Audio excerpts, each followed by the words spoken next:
আসসালামু আলাইকুম। সবাইকে স্বাগত জানাচ্ছি আজকের অনলাইন ক্লাসে। আমরা একটু জানাবো যারা যুক্ত হয়েছেন, কথা শোনা যায় কিনা এবং স্পষ্ট দেখা যায় কিনা একটু জানাবেন। যারা যুক্ত হয়েছেন একটু কাইন্ডলি জানাবেন আমাকে দেখা যায় কিনা এবং আমার কথা স্পষ্ট শোনা যায় কিনা। যারা যুক্ত হয়েছেন একটু জানাবেন আমার কথা শোনা যাচ্ছে কিনা এবং ক্লিয়ার দেখা যাচ্ছে কিনা। ক্লিয়ারলি শোনা যায় কিনা এবং দেখা যায় কিনা একটু জানাবেন।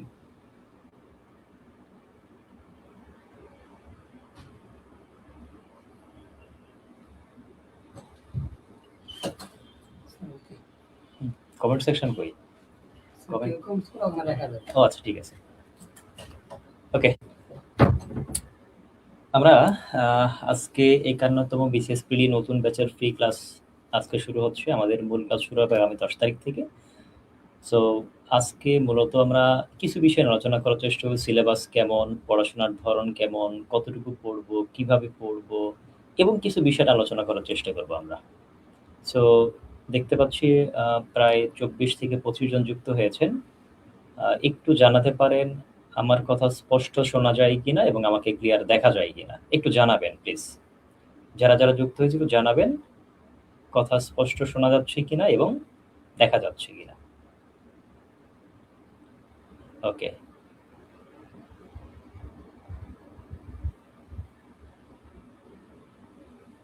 আচ্ছা, তাহলে আসেন আমরা একটু ক্লাসে চলে যাই। আমরা কিছু বিষয় নিয়ে একটু আলোচনা করার চেষ্টা করি। আমরা কিছু বিষয় নিয়ে একটু বোঝার চেষ্টা করি যে আসলে প্রথমত জেনারেল সায়েন্সটা মূলত কি, বিসিএসসি কিভাবে প্রশ্ন হয়, কত মার্কসের প্রশ্ন হয়, কিভাবে পড়তে হয়, পিএসসি কি বলে দিয়েছে, আমাদের করণীয় এই বিষয় নিয়ে একটু আলোচনা করার চেষ্টা করি।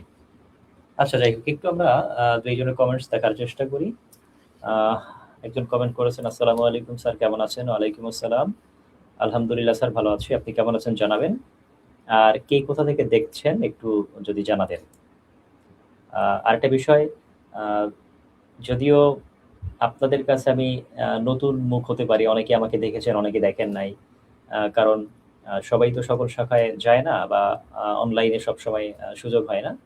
তো আমার সাথে কাদের কাদের দেখা হচ্ছে, কোন ব্রাঞ্চে একটু যদি জানান তাহলে হয়তো বা বুঝতে পারবো। যাই হোক, আসেন আমরা একটু আলোচনায় যাই। আমরা প্রথমত বিজ্ঞানে একটু বোঝার চেষ্টা করে দেখেন পিএসসি কি বলে দিল। ওকে,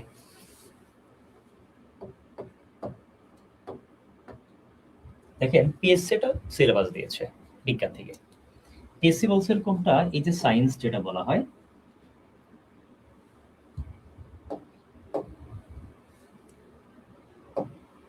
একটু যদি লক্ষ্য করি,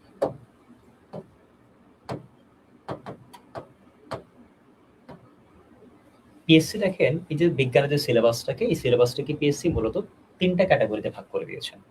আগে বলছেন যে বিজ্ঞান থেকে আসলে প্রশ্ন কেমন হয়, বিসিএস প্রিলিমিনারিতে কেমন, রিটেনে কেমন। পিএসসি বিজ্ঞানটাকে 2টা অংশে ভাগ করে দিল, যার মধ্যে একটাকে আমরা বলি বিসিএস প্রিলিমিনারি পরীক্ষা হয় আর একটা হচ্ছে রিটেন পরীক্ষা। তার মানে আমাদের বিজ্ঞান থেকে বিসিএস প্রিলি এবং রিটেন 2টা থেকে পরীক্ষা প্রশ্ন আসে, 2টার জন্য পড়তে হয়। আচ্ছা, সাউন্ড শোনা যাচ্ছে, থ্যাংক ইউ স্যার। ওকে, দেখেন তাহলে আমরা বললাম কি, বিজ্ঞান থেকে যদি বলা হয় বিজ্ঞানে বিসিএস প্রিলিমিনারি এবং রিটেন পরীক্ষায় পিএসসি কত মার্কসের প্রশ্ন করে, কিভাবে করে, একটু সিলেবাসটাকে বোঝার চেষ্টা করে তারপরে আমরা পড়াশোনা যাব। তাহলে কি বলেছি, বিসিএস পরীক্ষায় প্রিলিমিনারি এবং রিটেন পরীক্ষা, এই 2টা পরীক্ষায় বিজ্ঞান থেকে প্রশ্ন হয়। পিএসসি বলে দিয়েছে এরকমটা, বিসিএস প্রিলিমিনারি পরীক্ষায় পিএসসি বিজ্ঞান থেকে 15টা এমসিকিউ প্রশ্ন করবে। অর্থাৎ তারা বলে দিয়েছে জেনারেল সায়েন্স থেকে, সাধারণ বিজ্ঞান থেকে বিসিএস প্রিলিমিনারি পরীক্ষায় 15টা এমসিকিউ আকারে প্রশ্ন থাকবে, যেখানে 4টা অপশন থাকবে, যেটা সঠিক উত্তর সেটাকে আমাকে বিদ্যুৎ ফরওয়ার্ড করতে হয়। এটা হচ্ছে 15 মার্কসের প্রশ্ন হয়। রিটেন পরীক্ষায় পিএসসি বলে দিয়েছে জেনারেল সায়েন্স থেকে টোটাল 60 মার্কসের প্রশ্ন হবে। তাহলে পিএসসি কি বলে দিল, পিএসসি বলে দিয়েছে এরকমটা, বিসিএস রিটেন পরীক্ষায় বিজ্ঞান থেকে অর্থাৎ জেনারেল সায়েন্স যে অংশটুকু, সেই অংশ থেকে আমাকে 60 মার্কসের রিটেনের অ্যান্সার করতে হবে। তো তাহলে বোঝা যাচ্ছে এরকমটা, আমাদের বিসিএস প্রিলিমিনারি এবং রিটেন পরীক্ষা 2টা মিলে আমাকে টোটাল 75 মার্কের প্রস্তুতি নিতে হবে। তাহলে আমাকে প্রিলিমিনারি এবং রিটেন এই দুইটা মিলিয়ে সাধারণ বিজ্ঞান বা জেনারেল সায়েন্স থেকে আমাকে 75 মার্কের প্রস্তুতি নিতে হবে। কথা ক্লিয়ার? এখন এই যে 15 মার্কের প্রস্তুতির জন্য কি করতে হয় আর 60 মার্কসের প্রস্তুতির জন্য আমাকে কি করতে হবে, এইটাই তো মূল বিষয়। পিএসসি বলে দিল কোনটা, এই যে 15 মার্কের যে এমসিকিউ পরীক্ষা হবে এই বিসিএস পরীক্ষায় এই বিজ্ঞানকে তারা 3টা অংশে ভাগ করে দিল। পিএসসি বলতো এই বিসিএস প্রিলিমিনারি যে 15 মার্কসের যে প্রশ্নটা হবে এই 15 মার্কসে তারা 3টা ক্যাটাগরি বা 3টা অংশে ভাগ করে দিয়েছে। যে 3টা অংশের মধ্যে একটা অংশকে তারা নামকরণ করেছে ভৌত বিজ্ঞান, একটা অংশকে তারা নামকরণ করেছেন ভৌত বিজ্ঞান, একটা অংশকে তারা নামকরণ করে দিয়েছেন জীববিজ্ঞান, আর একটা অংশকে তারা নামকরণ করেছেন হচ্ছে আধুনিক বিজ্ঞান।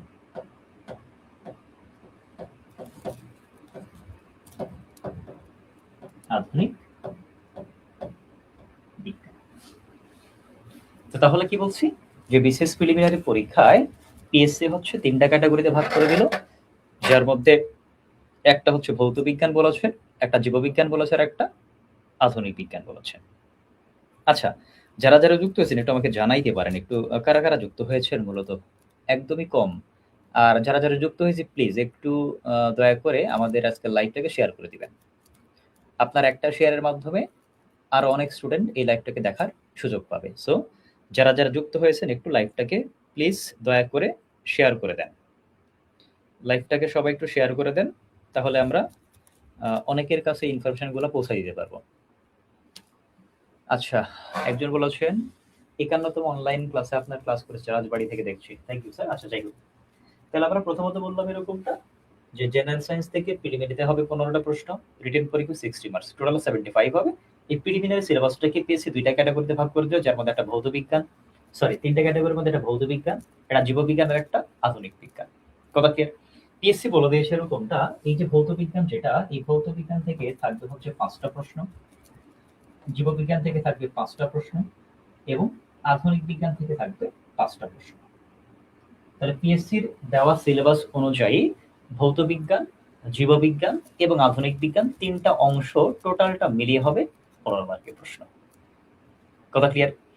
এবার আসেন যদি একটু ভাঙার চেষ্টা করি যে ভৌত বিজ্ঞান যেটা বলেছে, ভৌত বিজ্ঞানটাকে একটু আরেকটু ভাঙার চেষ্টা করি। ভৌত বিজ্ঞানের মধ্যে কি কি থাকতে পারে, জীববিজ্ঞান থেকে কি কি থাকবে, আর আধুনিক বিজ্ঞানের মধ্যেই বা কি কি আছে। যদি একটু বলি এরকমটা, এই যে ভৌত বিজ্ঞান যেটা, এই ভৌত বিজ্ঞানের মধ্যে 2টা অংশ থাকবে, যার মধ্যে একটা অংশকে আমরা বলি হচ্ছে পদার্থ বিজ্ঞান, আর একটাকে বলি হচ্ছে রসায়ন বিজ্ঞান। তাহলে কি বললাম, ভৌত বিজ্ঞানের মধ্যে মূলত থাকবে হচ্ছে পদার্থ বিজ্ঞান এবং রসায়ন বিজ্ঞান। যদিও এই দুইটার সাথে যদি আরেকটা সাবজেক্টকে সংযুক্ত করতে চাই, তাহলে আমরা এইটার সাথে আমরা সংযুক্ত করতে পারি ইলেকট্রিক্যাল টেকনোলজি, অর্থাৎ মোটর, জেনারেটর, ট্রান্সফরমার, তড়িৎ, এক কথায় তড়িৎকে সংযুক্ত করতে পারি। আমি ইলেকট্রিক্যাল না বলে আমি তড়িৎ লিখলাম, তাহলে আপনাদের জন্য বুঝতে সুবিধা হবে। তো এখানে আমি লিখলাম এটার সাথেও, যদিও পদার্থ বিজ্ঞান অংশের মধ্যেই তড়িৎ, তারপর আমি আলাদা করে নামকরণই করলাম, সে ইলেকট্রিক্যালি নামকরণ করলাম, ইলেকট্রিক্যাল নামকরণ করলাম। এই হচ্ছে ভৌত বিজ্ঞানের অংশ, অর্থাৎ এই পদার্থ বিজ্ঞান পড়বো, রসায়ন বিজ্ঞান পড়বো, পদার্থ বিজ্ঞানের ভেতরে একটা অংশ তড়িৎ যদিও, তারপর সেটাকে আলাদা নাম করলাম কোন হচ্ছে ইলেকট্রিক্যাল টেকনোলজি। এই 3টা অংশ পড়লে আমাকে প্রিলিমিনারিতে 5 মার্কের প্রশ্ন অ্যান্সার করতে পারবো, যেটা পিএসসির কথা। এই যে জীববিজ্ঞান, এই জীববিজ্ঞানের মধ্যে আছে হচ্ছে একটা উদ্ভিদ বিজ্ঞান আর একটা হচ্ছে প্রাণী বিজ্ঞান। তার মানে জীববিজ্ঞানটাকে যদি ভাঙতে চাই তাহলে আমরা পাবো হচ্ছে উদ্ভিদ বিজ্ঞান এবং প্রাণী বিজ্ঞান। পাশাপাশি এই আধুনিক বিজ্ঞানকে যদি ভাঙতে চাই, এই আধুনিক বিজ্ঞানের মধ্যে আমাদের থাকবে হচ্ছে কিছু বায়ুমণ্ডলের অংশ থাকবে, বায়ুমণ্ডল থাকবে, এরপরে পৃথিবী সৃষ্টির ইতিহাস, যে একটু সংক্ষেপে বলছি আমরা, পৃথিবী সৃষ্টির ইতিহাস। পাশাপাশি আমরা বলতে পারি সৌরজগৎ। তার মানে কিছু ভৌগোলিক বিষয় থাকবে। পাশাপাশি আপনি ইলেকট্রনিক্সের কিছু অংশ থাকবে,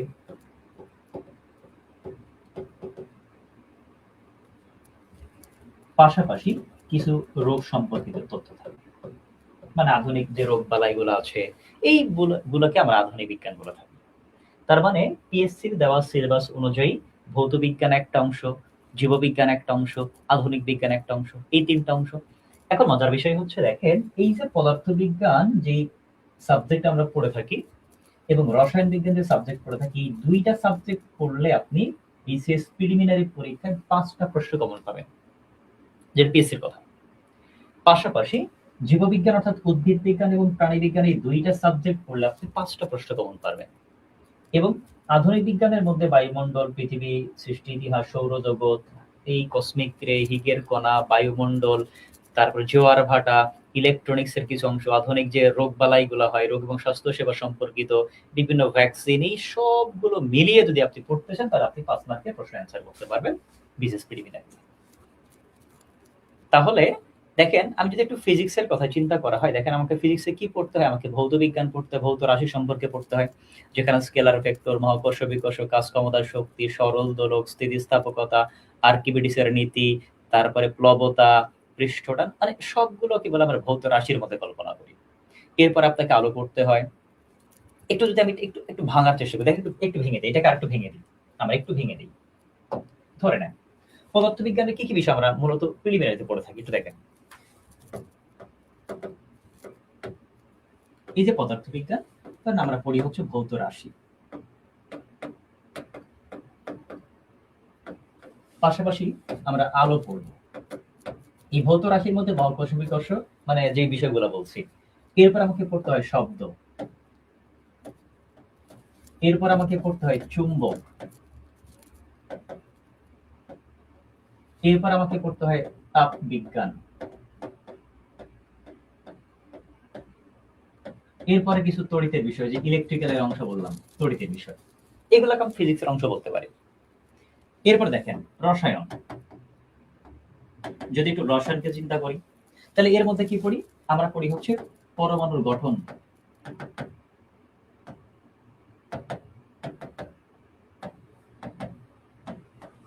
কথা কি, গলনাঙ্ক, স্ফুটনাঙ্ক, পদার্থের পরিবর্তন, এই হাবি যাবি পরমাণু গঠন চিন্তা করলাম। এর পাশে আমরা পড়ি হচ্ছে অ্যাসিড, ক্ষার এবং লবণ।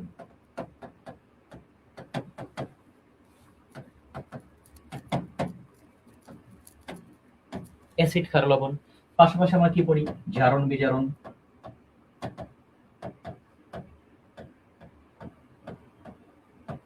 আমরা বিভিন্ন ধাতব অধাতব পদার্থ পড়ব।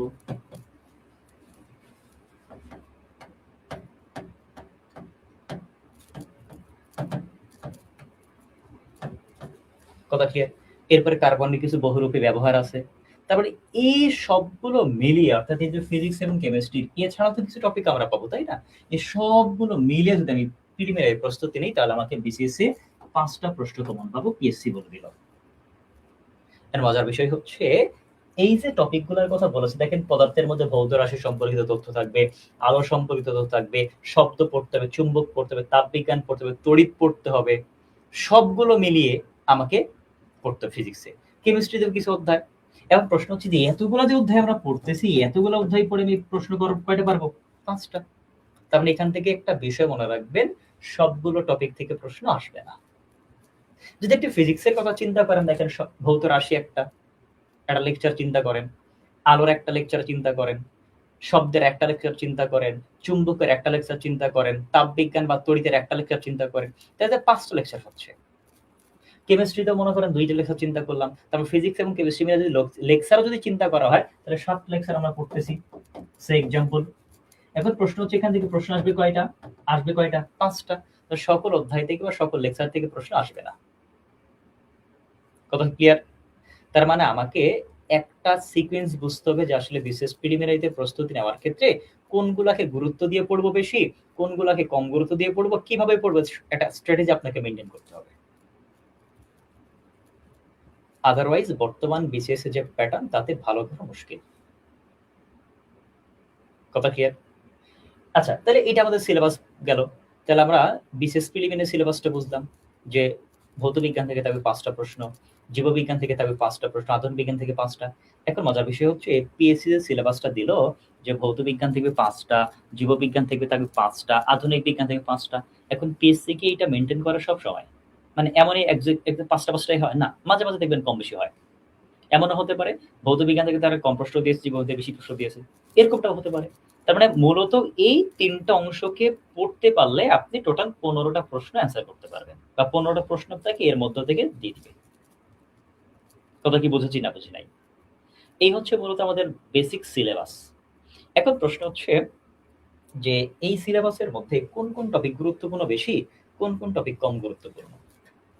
একটা কাজ বলে রাখি, বিজ্ঞানে ভালো করার ক্ষেত্রে ছোট্ট একটা স্ট্র্যাটেজি বলে দিই, যেটা বিশেষ প্রিলিমিনারিতেও কাজে লাগবে, রিটেন পরীক্ষাতেও কাজে লাগবে। কি স্ট্র্যাটেজি? স্ট্র্যাটেজি হচ্ছে এটা, প্রথমত যখন আমি বিজ্ঞানটা পড়তে শুরু করব, একটা ফরম্যাট জানতে হবে। ফরম্যাটটা কি? এই যে সায়েন্স যখন আমরা পড়বো, সায়েন্স পড়ার ক্ষেত্রে আপনাকে প্রথমত প্রিভিয়াস প্রশ্ন অ্যানালাইসিস করতে হবে। প্রিভিয়াস কোশ্চেন, যখন আপনি এই যে প্রিভিয়াস প্রশ্ন অ্যানালাইসিস করবেন, অর্থাৎ প্রিভিয়াস প্রশ্ন যখন আপনি অ্যানালাইসিস করবেন, তাহলে আপনাকে ধারণা পাবেন একটা, যে বিশেষ পরীক্ষায় প্রিলিমিনারি এবং রিটেন পরীক্ষায় কোন কোন টপিককে তারা প্রায়োরিটি দিয়েছে, কোন কোন টপিক থেকে তারা বেশি প্রশ্ন করেছে ম্যাক্সিমাম, কোন কোন টপিক থেকে তারা কম প্রশ্ন করেছে। তার মানে বিশেষ প্রিলিমিনারি হোক আর রিটেন হোক, যে কোনো প্রস্তুতির পূর্ব শর্তই হচ্ছে আপনাকে বিশেষ প্রশ্ন অ্যানালাইসিস করে বুঝতে হবে কোন কোন টপিক আমার জন্য গুরুত্বপূর্ণ, কোন কোন টপিক কম গুরুত্বপূর্ণ, পিএসসি কোন কোন টপিকগুলোকে বেশি হাইলাইট করেছে, কোন কোন টপিককে তারা কম হাইলাইট করেছে।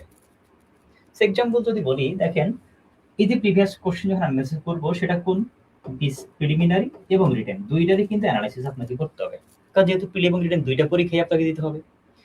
এক্সাম্পল যদি বলা হয়, দেখেন কিছু কিছু টপিক আছে যে টপিকগুলো থেকে পিএসসি বারবার প্রশ্ন করে, কিছু কিছু টপিক আছে পিএসসি কম প্রশ্ন করে, যেমন একটা বিসিএস আসছে, পরের বিসিএস খবর নাই, তারপরে বিসিএস আবার দিয়েছে।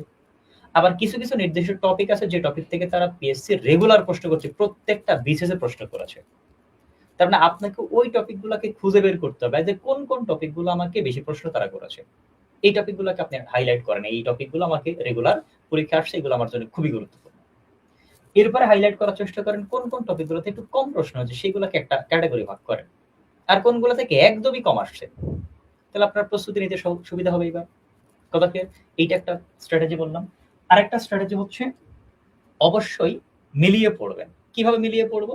কোন কোন টপিক প্রিলি এবং রিটেন কম্বাইন্ড টপিক, কোনগুলা কম্বাইন্ড না। যেমন যদি একটু লক্ষ্য করেন এরকমটা, আমি সে লিখলাম হচ্ছে আলো, এই আলো থেকে বিজ্ঞানের আলো যে অধ্যায়টা, এই আলো অধ্যায় থেকে বিশেষ প্রিলিমিনারিতেও প্রশ্ন আসে, রিটেন পরীক্ষাতেও প্রশ্ন আসে। তার মানে এটা আপনার জন্য গুরুত্বপূর্ণ, সেটা প্রিলিতেও গুরুত্বপূর্ণ, রিটেন পরীক্ষায়ও গুরুত্বপূর্ণ। আরেকটা যদি বলি এরকমটা, এই যে শব্দ, শব্দ বিশেষ প্রিলিমিনারিতে প্রশ্ন হয়, রিটেন পরীক্ষায় প্রশ্ন হয়, তার মানে এইটা আপনার জন্য গুরুত্বপূর্ণ, সেটা প্রিলিতেও পড়তে হবে, রিটেনেও পড়তে হবে। এরপর যদি বলা হয় এরকমটা, আমরা যদি বলি চুম্বক, চুম্বক অধ্যায়টাও সবচেয়ে গুরুত্বপূর্ণ বেশি কেন অধ্যায়, কারণ এটা প্রিলি এবং রিটেন দুই জায়গায় প্রশ্ন হয়। তাহলে আপনাকে এই টপিকগুলোকে বাছাই করতে হবে, কোনটা প্রিলির টপিক, কোনটা রিটেনের টপিক, কোনগুলা প্রিলি রিটেন কম্বাইন্ড টপিক। ভৌত বিজ্ঞান শুধু প্রিলি টপিক, রিটেনের প্রশ্ন তেমন একটা আসে না। আবার মাঝে মাঝে দেখবেন প্রিলিতেও প্রশ্ন কম আসে, জাস্ট 50তম বিসিতে আসছিল, দুইটা প্রশ্ন আসছিল, বস্তুর ওজন সবচেয়ে কোথায় বেশি হবে, আর একটা প্রশ্ন দিয়েছিল হচ্ছে আপনার একটা সংজ্ঞা, একটা ইকুয়েশন থেকে, বিভব শক্তির ইকুয়েশন, ইকে সমান হাফ এমভি স্কয়ার, যদি গতিশক্তি বিভব শক্তি এরকম হয়, বেগ কেমন হয়, এত গুণ হলে বেগ কেমন হবে, দুইটা প্রশ্ন আসছিল। তার মানে তাও রেশিও তুলনামূলক কম। তার মানে আপনাকে এই বিষয়গুলো একটু যাচাই বাছাই করতে হবে, কোনগুলা কেমন টপিক, সেটা প্রিলি নাকি রিটেন নাকি কম্বাইন্ড টপিক। আমার কথা কি শোনা যাচ্ছে কিনা বা শুনতে পাচ্ছেন কিনা? আপনাদের কোনো কমেন্টস নাই, একটু জানাবেন তো কথা ক্লিয়ার বুঝছেন কিনা বা বুঝতেছেন কিনা ক্লাস, বা শোনা যাচ্ছে কিনা। যারা যারা আছেন একটু একটু কমেন্টস করবেন প্লিজ।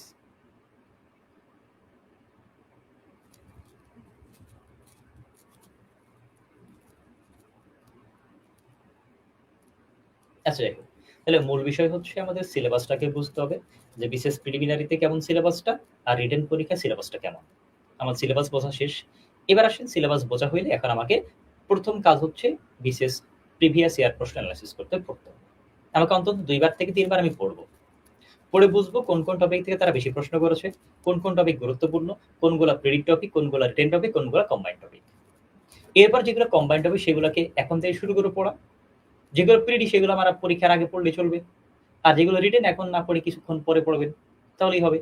তো তাহলে আমাকে এইভাবে আপনাকে প্রশ্ন এনালাইসিস করতে হবে, আপনাকে সিলেবাস এনালাইসিস করতে হবে। যদি সিলেবাস এনালাইসিস করে আপনি বুঝতে পারেন তাহলে আপনার প্রস্তুতিটা সহজ হবে।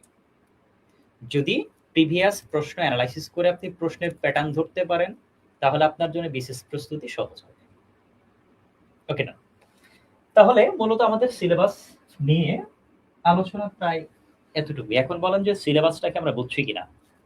এই যে সিলেবাস নিয়ে এতক্ষণ কথা বললাম বিশেষ প্রিলিমিনারিতে, যে বিজ্ঞানে যে টপিকগুলো বললাম, ভৌত বিজ্ঞান, জীববিজ্ঞান, আধুনিক বিজ্ঞান, কেমন প্রশ্ন হয়, কোথা থেকে কয়টা প্রশ্ন, কিভাবে হয়, একটু এইটা একটু বুঝছেন কিনা বলেন তো? যদি সিলেবাস মোটামুটি আমাদের বোঝা হয়ে যায় তাহলে আমরা কিছু পড়াশোনায় যাবো আর কি। আচ্ছা, ওয়ালাইকুম আসসালাম। জি আলহামদুলিল্লাহ ভালো আছি, রেজাউল করিম। আচ্ছা, ফাউন্ডেশন রাজশাহী ব্যাচ। আচ্ছা, ইনশাল্লাহ দেখা হবে ফাউন্ডেশন আগামী 13, 15, 16 তারিখে আলুপট্টি শাখায়, 17, 18, 19 তারিখে কাজলা শাখায়। আপনি কোন শাখার একটু জানাবেন। আচ্ছা, যাই হোক, আমরা একটু একটু একটু বলবেন যে আমরা এই সিলেবাসগুলো একটু বুঝলাম কিনা, সিলেবাস অ্যানালাইসিস বা সিলেবাস বন্টনটা একটু বুঝেছি কিনা একটু জানাবেন, তাহলে আমরা একটু পড়াশোনায় যাব। আমরা একটু পড়াশোনায় যাব। দেখি, আজকে যেহেতু উন্মুক্ত ফ্রি ক্লাস, আমরা প্রথম থেকে শুরু করার চেষ্টা করব, একদম বেসিক থেকে শুরু করার চেষ্টা করব। এমনটা না যে একদম প্রথম ক্লাস মাঝখানে বা এটা সেটা না, আমরা প্রথম থেকে একটু আলোচনা করার চেষ্টা করব যতটুকু সম্ভব। আজকে আমাদের রেগুলার ক্লাস শুরু হবে আগামী 10 তারিখ থেকে। আমাদের আবার বললে ভালো হয়, কি বলবো একটু বলেন আমাকে, স্পেসিফিক বলেন যে কোনটা বলতে হবে। যেহেতু সিলেবাস নিয়ে অনেক কথা বলেছি, আপনি স্পেসিফিক কোনটা জানতে চাচ্ছেন তাহলে বললে আমার জন্য সুবিধা হবে বলতে। স্পেসিফিক যদি কোনো জায়গা থাকে আপনি বলতে পারেন, স্যার এই জায়গাটাকে আমাকে বলেন, তাহলে আমার জন্য সুবিধা হবে। আর যদি টোটাল আলোচনা আবার করতে হয় তাহলে তো অনেক সময়ের ব্যাপার। একটু বলবেন যে স্পেসিফিক কোন জায়গাটা আপনি বুঝতে পারেন নাই। জাস্ট আমি সংক্ষেপে একটা বলে দিচ্ছি দেখে, তাহলে বিসিএস প্রিলিমিনারিতে বিজ্ঞান থেকে যে প্রশ্ন আসবে 15টা, সেখান থেকে ক্যাটাগরি হচ্ছে 3টা, যার মধ্যে একটা ক্যাটাগরিকে বলা হয়েছে ভৌত বিজ্ঞান, একটা ক্যাটাগরিকে বলা হয়েছে জীববিজ্ঞান, আর একটা ক্যাটাগরিকে বলা হয়েছে আধুনিক বিজ্ঞান।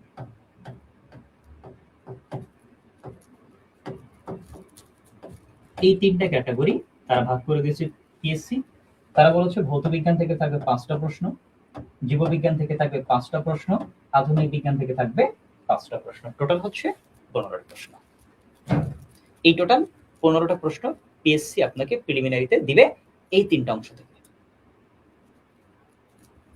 এই টোটাল 3টা অংশ, 3টা অংশ থেকে আপনাকে 15টা প্রশ্ন এমসিকিউ আকারে আপনাকে পিএসসি দিয়ে দিবে বিসিএস প্রিলিমিনারিতে। এছাড়া রিটেনের কথা বলেছিল, রিটেন পরীক্ষায় জেনারেল সায়েন্স থেকে 60 মার্কস থাকবে। এটা শুধু জেনারেল সায়েন্স বলি, জিএস বলেন বা ডিএস বলেন। এরপরে 25 মার্কস হচ্ছে কম্পিউটার তথ্য প্রযুক্তি, পাশাপাশি বাকি 15 মার্ক থাকবে electrical and electronic technology. Electrical and electronic technology, এই হচ্ছে রিটেন পরীক্ষার সিলেবাস। এটা হচ্ছে রিটেন পরীক্ষার মানদণ্ড, 100 মার্কস। তার মানে জেনারেল সায়েন্স থেকে রিটেন পরীক্ষা থাকে 60 মার্কসের প্রশ্ন, প্রি পরীক্ষা থাকে 15 মার্কের প্রশ্ন। কম্পিউটার তথ্য প্রযুক্তি থেকে প্রি পরীক্ষা থাকে 15 মার্ক, বাট রিটেন পরীক্ষা থাকে হচ্ছে 25 মার্কস।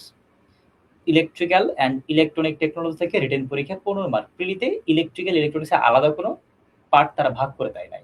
ইলেকট্রিক্যালকে তারা ভৌত বিজ্ঞানের মধ্যে দিয়েছে, ইলেকট্রনিক্সকে তারা আধুনিক বিজ্ঞানের মধ্যে দিয়েছে। এই হচ্ছে ব্রড সিলেবাস। কথা ক্লিয়ার কিনা বলেন? কথা ক্লিয়ার কিনা? তাহলে আমি একটু পড়াশোনায় চলে যাব।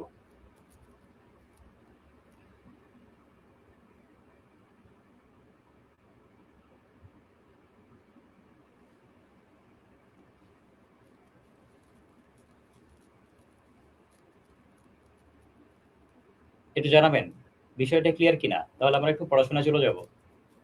জি, ওকে, থ্যাংক ইউ। আসেন আমরা একদম বেসিক আলোচনা দিয়ে শুরু করি। প্রথমে আমরা ভৌত বিজ্ঞানের মধ্যে একটু বোঝার চেষ্টা করব রাশি। আমরা সিকোয়েন্সিয়ালি একটু আস্তে আস্তে আগাই। রাশি বলতে আমরা কি বুঝি?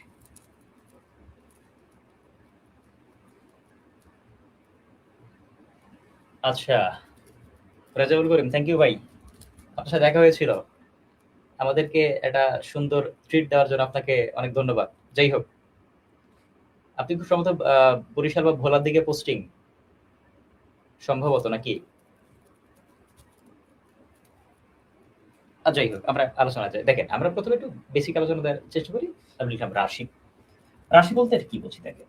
এটা মনে করেন ভৌত জগৎ। এটা একটা ভৌত জগৎ চিন্তা করলাম।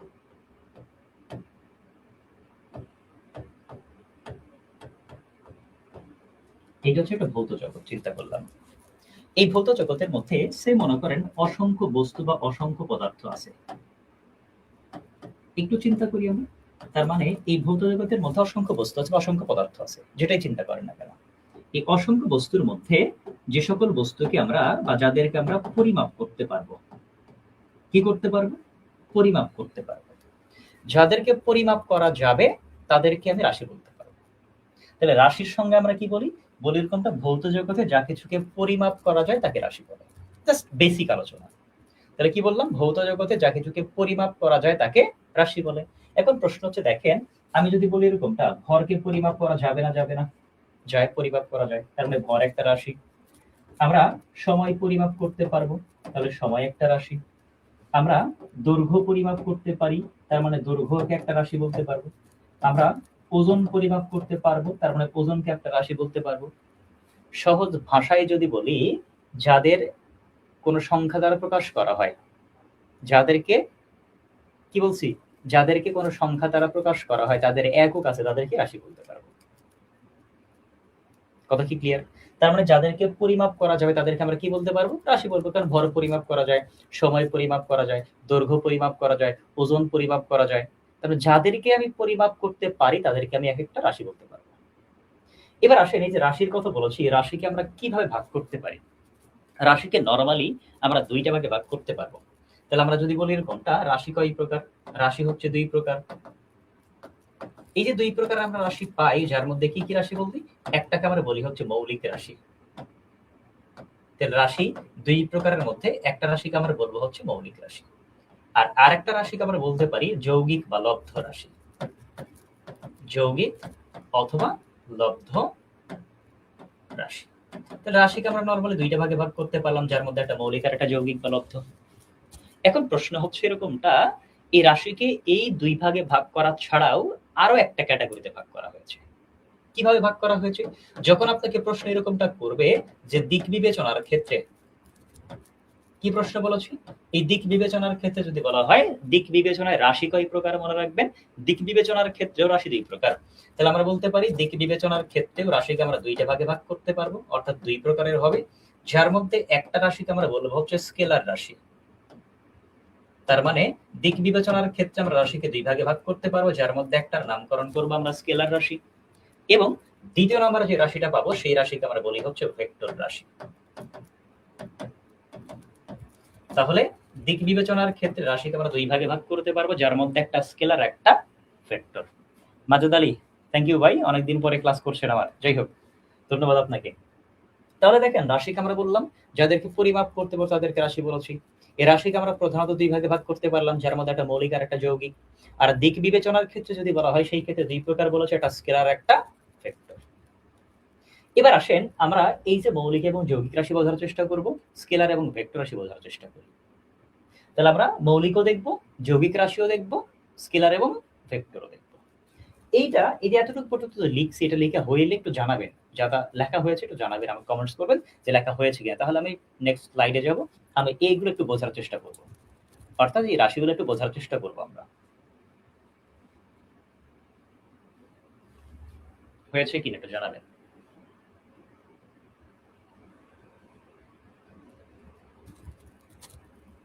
জি, টাঙ্গাইল থেকে, থ্যাংক ইউ ভাই। লেখা হলে একটু জানাবেন, তাহলে আমরা ওকে, থ্যাংক ইউ। তাহলে আমরা এবার আসি এদের একটু বেসিক বোঝার চেষ্টা করি। তাহলে আমরা যদি একটু বুঝি, প্রথমত মৌলিক রাশি বুঝি আমরা।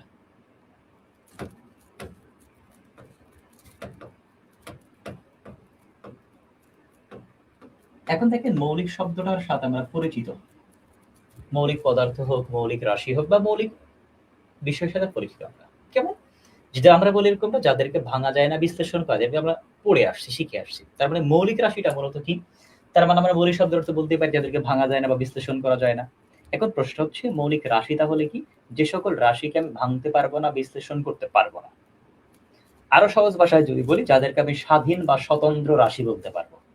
এখন প্রশ্ন হচ্ছে যে সকল রাশি স্বাধীন, সেটা কি অন্য কোনো রাশির উপর নির্ভর করবে? অবশ্যই না। আমি স্বাধীন, আমি কি কারো উপর ডিপেন্ডেন্ট? অবশ্যই না। তার মানে মৌলিক রাশি বলতে আমরা যেটা বুঝি, যে সকল রাশি স্বাধীন বা স্বতন্ত্র হবে, যাদেরকে ভাঙা বা বিশ্লেষণ করা যাবে না, অর্থাৎ যা অন্য কোনো রাশির উপর নির্ভর করবে না, তাদেরকে শুধুমাত্র কি বলতে পারবো? মৌলিক রাশি। বলা হয়েছে এরকমটা, ভৌত জগতের নির্দিষ্ট পরিমাণ কিছু সংখ্যাকে বা কিছু রাশিকে আমরা মৌলিক রাশি বলবো, তার বাহিরে কোনো মৌলিক রাশি বলা যাবে না। তাহলে আমরা সংজ্ঞা কি লিখতে পারি? আমরা বলতে পারি এরকমটা, যে সকল রাশি, একটু লিখি আমরা, যে সকল রাশি স্বাধীন বা স্বতন্ত্র, অর্থাৎ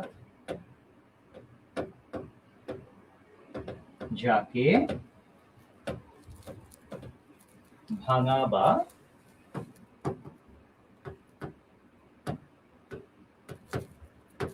বিশ্লেষণ করা যায় না, অথবা যা অন্য কোনো রাশির উপর নির্ভর করে না, সে সকল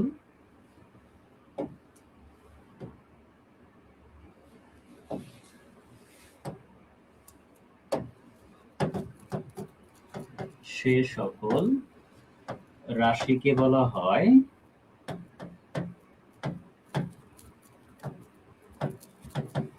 মৌলিক রাশি।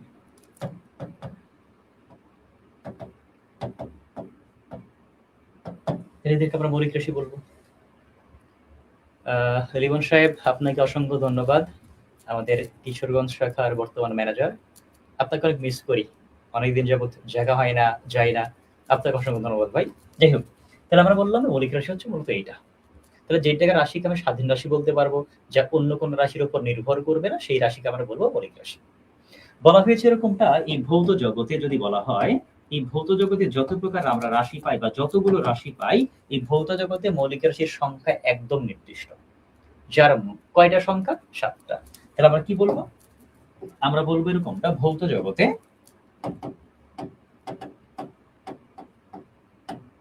মৌলিক রাশির সংখ্যা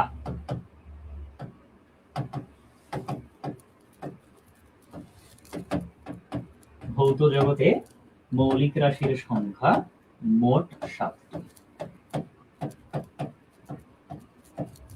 তাহলে আমরা কি বলবো? ভৌত জগতে মৌলিক রাশির সংখ্যা মোট হবে 7টা। কি কি? তাহলে প্রথমত দেখেন, আমরা বলতে পারি হচ্ছে দৈর্ঘ্য। দৈর্ঘ্যের একটা একক আছে, আমরা জানি দৈর্ঘ্যের একক হচ্ছে মিটার, যাকে আমরা এম দ্বারা প্রকাশ করব। একটাকে আমরা বলি হচ্ছে ভর, যার একটা একক আছে, যাকে আমরা বলি হচ্ছে কেজি বা কিলোগ্রাম। একটাকে আমরা বলি হচ্ছে সময়, সময়ের একটা একক পাওয়া যায়, যাকে আমরা বলি হচ্ছে সেকেন্ড, মানে এস দ্বারা প্রকাশ করব। একটাকে বলি আমরা তড়িৎ প্রবাহ, এই তড়িৎ প্রবাহকে আমরা অ্যাম্পিয়ার বলি, যাকে আমরা এ দ্বারা প্রকাশ করব।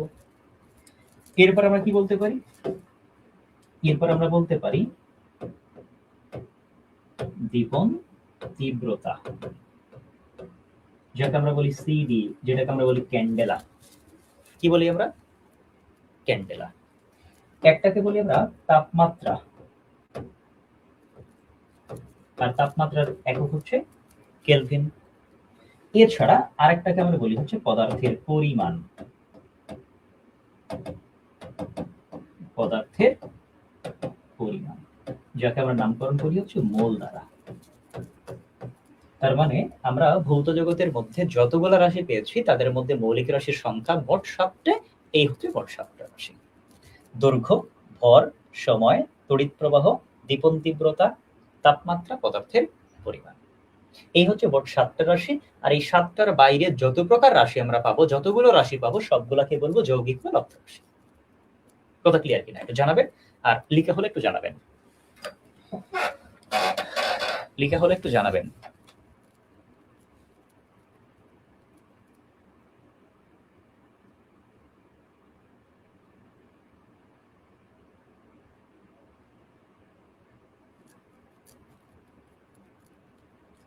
লিখা হলে একটু জানাবেন।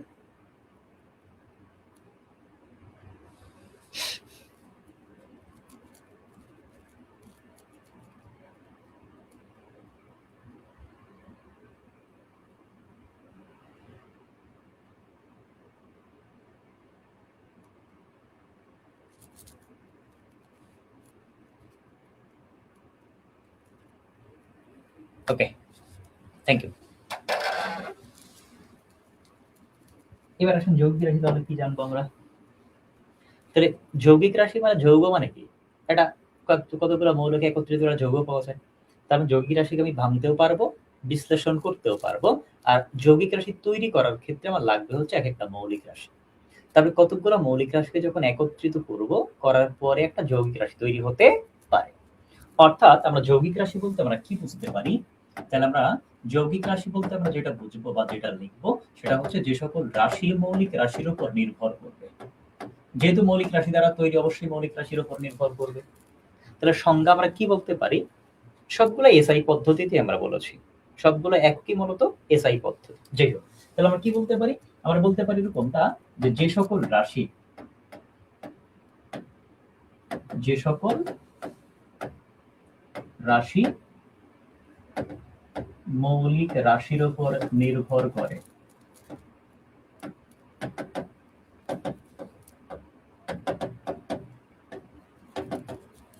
যে সকল রাশি মৌলিক রাশির উপর নির্ভর করে অথবা মৌলিক রাশি থেকে পাওয়া যায়,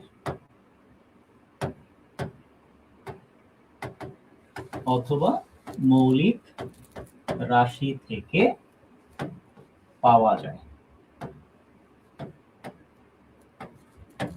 সে সকল রাশিকে বলা হয় যৌগিক বা লব্ধ রাশি। স্যার উত্তরা ব্রাঞ্চে কবে ক্লাস দিবেন? আপাতত স্যার উত্তরা ব্রাঞ্চে যাওয়া হচ্ছে না। ইনশাল্লাহ কোন একটা সময় যদি সময় সুযোগ হয় ইনশাল্লাহ ক্লাসে আবার দেখা হতে পারে, বাট আপাতত যাওয়া হচ্ছে না স্যার। তাহলে আমরা কি বললাম? যে যে সকল রাশি মৌলিক রাশির উপর নির্ভর করবে অথবা মৌলিক রাশি থেকে পাওয়া যাবে তাদের নামই হচ্ছে যৌগিক বা লব্ধ রাশি। তাদেরকে আমরা কি বলবো? যৌগিক বা লব্ধ রাশি। একটু লিখবেন।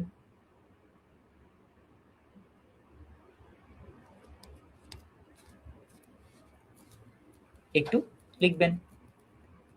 তাহলে এখন যদি বলি দেখেন মৌলিক রাশিতে 7টা বলেছে, এই 7টার বাহিরে যত প্রকার রাশি পাওয়া যায় সবগুলো কি যৌগিক রাশি না? তার মানে আমরা যে 7টা পেয়েছিলাম তার বাহিরে যা আছে সবগুলো যৌগিক রাশি। যেমন কি বলতে পারি? ওজন, কাজ, ক্ষমতা, শক্তি, পৃষ্ঠটান, সান্দ্রতা, টর্ক, ভরবেগ, বেগ, সরণ, ত্বরণ, মন্দন, এক কথায় এই 7টা রাশি ছাড়া যত প্রকার রাশি পাওয়া যায় প্রত্যেকটা যৌগিক বা লব্ধ রাশি। এখন মনে করেন কোন একটা স্টুডেন্ট শুধু মৌলিক রাশি মুখস্থ করে আসছে, 7টা মৌলিক রাশি জানে যে কোন কোন 7টাকে মৌলিক রাশি বলা হয়। এখন তাকে যদি প্রশ্ন এরকম বলা হয় নিচের কোনটি মৌলিক রাশি, সে পারবে না পারবে না? অবশ্যই পারবে, কারণ 7টা সে মনে রাখছে। যদি প্রশ্ন হয় এরকমটা নিচের কোনটি যৌগিক রাশি, সে শুধু 7টা মৌলিক রাশি জেনে আসছে, আর কেউ জানে না, তারপরেও সে পারবে। কেন পারবে? কারণ অপশনে 4টা অপশন থাকবে, তার মধ্যে যদি বলা হয় নিচের কোনটি যৌগিক রাশি, তাহলে 3টা মৌলিক রাশি থাকবে।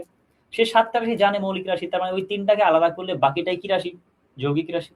তাহলে আমি যদি মৌলিক রাশি শুধু মুখস্থ করি তাহলে আমি মৌলিক রাশি কোনগুলো সেটা বলতে পারবো, যৌগিক রাশি কোনটা সেটা বলতে পারবো। তারপর কিছু উদাহরণ লিখে রাখতে পারে।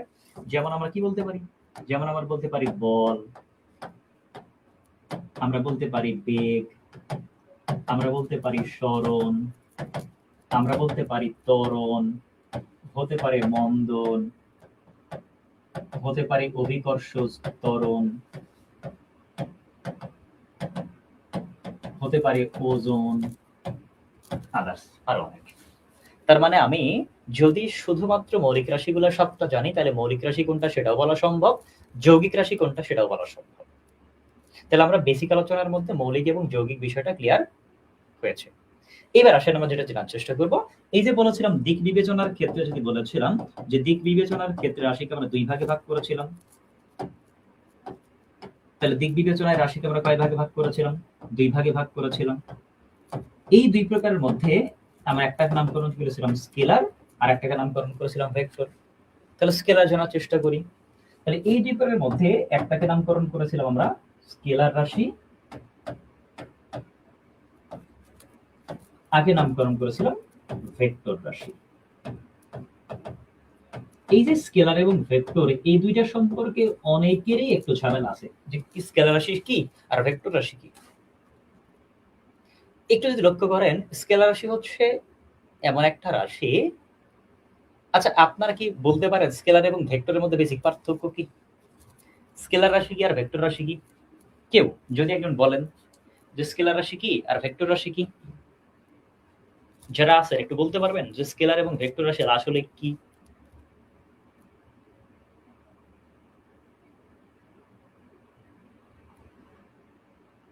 বলতে পারেন স্কেলার রাশি চিনব কিভাবে, ভেক্টর রাশি চিনব কিভাবে, বা স্কেলার কি আর ভেক্টর কি? যদি কেউ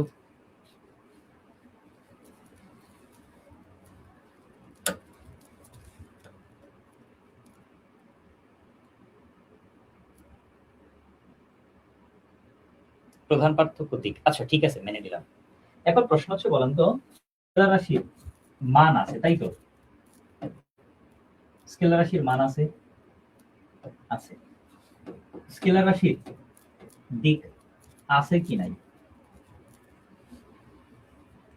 প্রধান পার্থক্য দিক মেনে নিলাম। এবার বলেন তো স্কেলার রাশির মান আছে, কোনো সমস্যা নাই, স্কেলার রাশির দিক আছে কি নাই?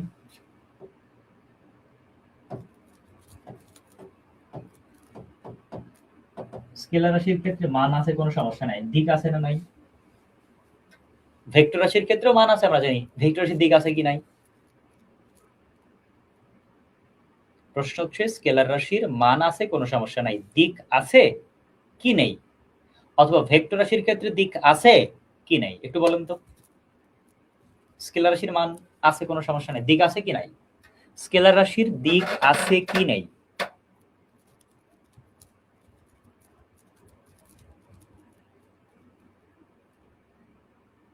স্কেলার রাশির দিক আছে কি নেই একটু বলেন তো। অনেকেই তো বলেন যে স্কেলার রাশি ভেক্টর রাশি, তাহলে স্কেলার রাশির দিক আছে কি নাই? শুধু একটা প্রশ্নের উত্তর দেন, স্কেলার রাশির ক্ষেত্রে দিক আছে কি নেই? স্কেলার রাশির দিক আছে কি নেই? দিক থাকতে পারে স্যার, আমার জানা নাই। আচ্ছা, দিক নেই, ওকে।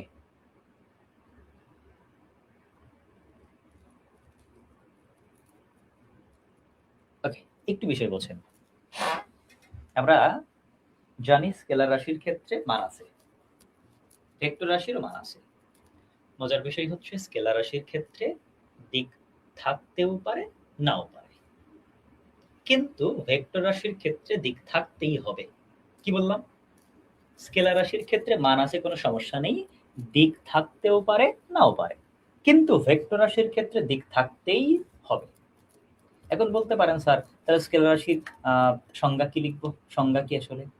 স্কেলার রাশি বলতে আমরা যেটা বুঝি, যেই রাশিগুলাকে প্রকাশ করার ক্ষেত্রে শুধু মান দ্বারা প্রকাশ করা যাবে, দিকের প্রয়োজন হবে না। মানে এখানে দিক থাকতেও পারে, নাও পারে, বাট দিকের প্রয়োজন হয় না, তাদেরকে আমরা বলবো হচ্ছে স্কেলার রাশি। হ্যাঁ, রেকর্ড থাকবে। তাহলে আমরা কি বলছি? স্কেলার রাশি হচ্ছে এমন একটা রাশি যাদেরকে প্রকাশ করার ক্ষেত্রে শুধু মান দ্বারা প্রকাশ করা হবে, দিকের প্রয়োজন হয় না, তাদেরকে আমরা বলবো স্কেলার। যাদেরকে প্রকাশ করার ক্ষেত্রে মান এবং দিক দুইটারই প্রয়োজন হবে, তাদেরকে বলবো ভেক্টর। তাহলে স্কেলারের ক্ষেত্রে মান আছে, ভেক্টরের ক্ষেত্রেও মান আছে। স্কেলারের ক্ষেত্রে দিক থাকতেও পারে, নাও পারে, বাট ভেক্টরের ক্ষেত্রে দিক থাকতেই হবে। কিন্তু প্রকাশ করার ক্ষেত্রে যদি শুধু মান দ্বারা প্রকাশ করা যায়, তাকে বলবো স্কেলার। যদি মান এবং দিক দুইটা দ্বারা প্রকাশ করা হয়, তাকে বলবো ভেক্টর। এক্সাম্পল যদি বলি, আপনার কথা মনে করেন বলছে একজন দিক নেই, যদি আমরা একটাকে বলি অদিক রাশি আর একটা বলি সদিক রাশি। কেন অদিক রাশি সদিক রাশি বলি? কারণ অদিক বলতে কি দিক নাই? না, এদেরকে প্রকাশ করার ক্ষেত্রে দিকের দরকার না, তাকে অদিক রাশি বলা হয়। সদিক মানে কি? যাদেরকে প্রকাশ করার ক্ষেত্রে দিকের প্রয়োজন হয়, মানে পাশাপাশি, তাকেই বলে সদিক রাশি। এখন প্রশ্ন হচ্ছে, যদি ধরেই নেই আপনার কথা স্কেলার রাশির দিক নাই, মনে করেন আপনার কথাটা মেনে নিলাম স্কেলার রাশির দিক নেই, তাহলে আমরা এরকমটা জানি, এই যে তড়িৎ প্রবাহ, এই তড়িৎ প্রবাহ তাহলে কি রাশি? আমরা জানি তড়িৎ প্রবাহ মূলত একটা স্কেলার রাশি। তড়িৎ প্রবাহকে আমরা কি বলি? স্কেলার রাশি। এখন প্রশ্ন হচ্ছে, যদি স্কেলার রাশির দিক নাই থাকে একদমই, তাহলে তড়িৎ প্রবাহকে আমরা স্কেলার রাশি কেন বললাম? কারণ তড়িৎ কি নির্দিষ্ট দিকে প্রবাহিত হয় না হয় না? অবশ্যই নির্দিষ্ট দিকে প্রবাহিত হয়, কারণ তড়িৎ সর্বদা উচ্চ বিভব থেকে নিম্ন বিভবের দিকে প্রবাহিত হয়, অর্থাৎ হায়ার পটেনশিয়াল থেকে লোয়ার পটেনশিয়ালের দিকে প্রবাহিত হয়। যদি তার দিক নাই থাকে, তাহলে তড়িৎ প্রবাহকে আমি কেন স্কেলার রাশি বললাম? তাহলে অবশ্যই ভেক্টর রাশি বলা উচিত ছিল, কারণ এর দিক আছে, তড়িৎ প্রবাহের দিক আছে। তাহলে আমি বলতেই পারি স্কেলার রাশির ক্ষেত্রে মান থাকবে, কিন্তু দিক থাকতেও পারে, নাও পারে। ভেক্টর রাশির ক্ষেত্রে মান এবং দিক দুইটাই থাকবে। স্কেলার রাশিকে প্রকাশ করার ক্ষেত্রে শুধু মান দ্বারা প্রকাশ করব, ভেক্টর রাশিকে প্রকাশ করার ক্ষেত্রে মান এবং দিক দুইটাই লাগবে। কথা কি ক্লিয়ার কিনা?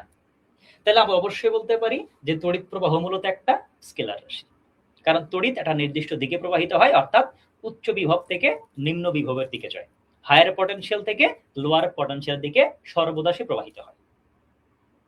কথা ক্লিয়ার? আমাদের শ্রদ্ধেয় স্যার রবিউল সরকার স্যার, আপনাকে অসংখ্য ধন্যবাদ। আপনি এই ছোট মানুষের বা ক্ষুদ্র একজন মানুষের ক্লাসটা দেখার জন্য বা কমেন্ট লিখছেন, অসাধারণ ক্লাস হয়েছে, থ্যাংক ইউ স্যার। যদিও নিজে শিখি, একটু শেখানোর চেষ্টা করি, এখনো আমি আসলে মানে বলা যায় যে চর্চার মধ্যেই আছি, নিজে শিখছি আর কি। যতটুকু শিখেছি বা শিখতেছি এইগুলো একটু ডেলিভারি দেওয়ার চেষ্টা করছি স্যার, দোয়া রাখবেন স্যার। যাই হোক, তাহলে আমরা কি বললাম যে স্কেলার এবং ভেক্টর বলতে আমরা যেটা বুঝি, তাহলে আমরা কি বললাম যে স্কেলার ক্ষেত্রে মান থাকবে, দিক থাকতেও পারে, নাও পারে, বাট ভেক্টরের ক্ষেত্রে মান এবং দিক দুইটাই থাকবে। এবার আসেন, তাহলে তড়িৎ প্রবাহ আমরা স্কেলার রাশি বললাম। আরেকটা বিষয় মনে রাখবেন, দিক বলতে নির্দিষ্ট দিকে প্রবাহিত, দিক মানে কোন দিকে যাচ্ছে। কথা ক্লিয়ার? বা বিভিন্ন দেখেন ওজনের একটা দিক আছে না, কারণ ওজন বিভিন্ন দিকে পরিবর্তন হয় না। ধরেন যেহেতু ওজনের সাথে একটা অভিকর্ষের সাথে অনেক সম্পর্ক আছে, আমরা জানি পৃথিবীর মেরু অঞ্চলের দিকে এক ধরনের জি এর মান, পৃথিবীর কেন্দ্রের দিকে এক ধরনের জি এর মান, বিষুবীয় অঞ্চল এক ধরনের, বিভিন্ন দিক আছে। এরকম দিক ভেদে যখন পার্থক্য হয়, তখন তাকে আমি বলি এরকম দিকের প্রয়োজন হয়। আমাদের কাজলা মঞ্চের ম্যানেজার, অত্যন্ত দক্ষ ম্যানেজার যেমন ভাই, ওয়ালাইকুম আসসালাম ভাই, কেমন আছেন জানাবেন। তো তাহলে আমরা বললাম দেখেন তড়িৎ প্রবাহ একটা স্কেলার রাশি। এখন প্রশ্ন হচ্ছে স্কেলার কোনগুলো আর ভেক্টর কোন, একটু দেখার চেষ্টা করি। একটু লক্ষ্য করেন তো, দেখেন স্কেলার রাশি কোনগুলা, একটু লক্ষ্য করেন। আমি যদি বলি এরকমটা, আমরা বলতে পারি ভর একটা স্কেলার রাশি, আমরা বলতে পারি সময় একটা স্কেলার রাশি, এরপরে বলতে পারি আমরা তাপমাত্রা একটা স্কেলার রাশি, আমরা বলতে পারি তড়িৎ প্রবাহ একটা স্কেলার রাশি, এরপর আমরা বলতে পারি হচ্ছে কাজ একটা স্কেলার রাশি, আমরা বলতে পারি ক্ষমতা একটা স্কেলার রাশি, আমরা বলতে পারি শক্তি একটা স্কেলার রাশি, আমরা বলতে পারি দ্রুতি, এইটাও কি রাশি? একটা স্কেলার রাশি। তার মানে এদেরকে আমি স্কেলার রাশি বলতে পারি। একটা বিষয় মনে রাখবেন, স্কেলার রাশির ক্ষেত্রে যদি আমি যোগ বিয়োগ গুণ ভাগ করতে চাই, মাঝে মাঝে প্রশ্নটা পরীক্ষায় আসার মতো, খুবই গুরুত্বপূর্ণ। আমি স্কেলার রাশির ক্ষেত্রে কি করব? যোগ করতে চাই, গুণ করতে চাই, বিয়োগ করতে চাই, ভাগ করতে চাই, তাহলে আমি স্কেলার রাশির ক্ষেত্রে যোগ বিয়োগ গুণ অথবা ভাগ যদি করতে চাই, তাহলে কোন পদ্ধতিতে করব?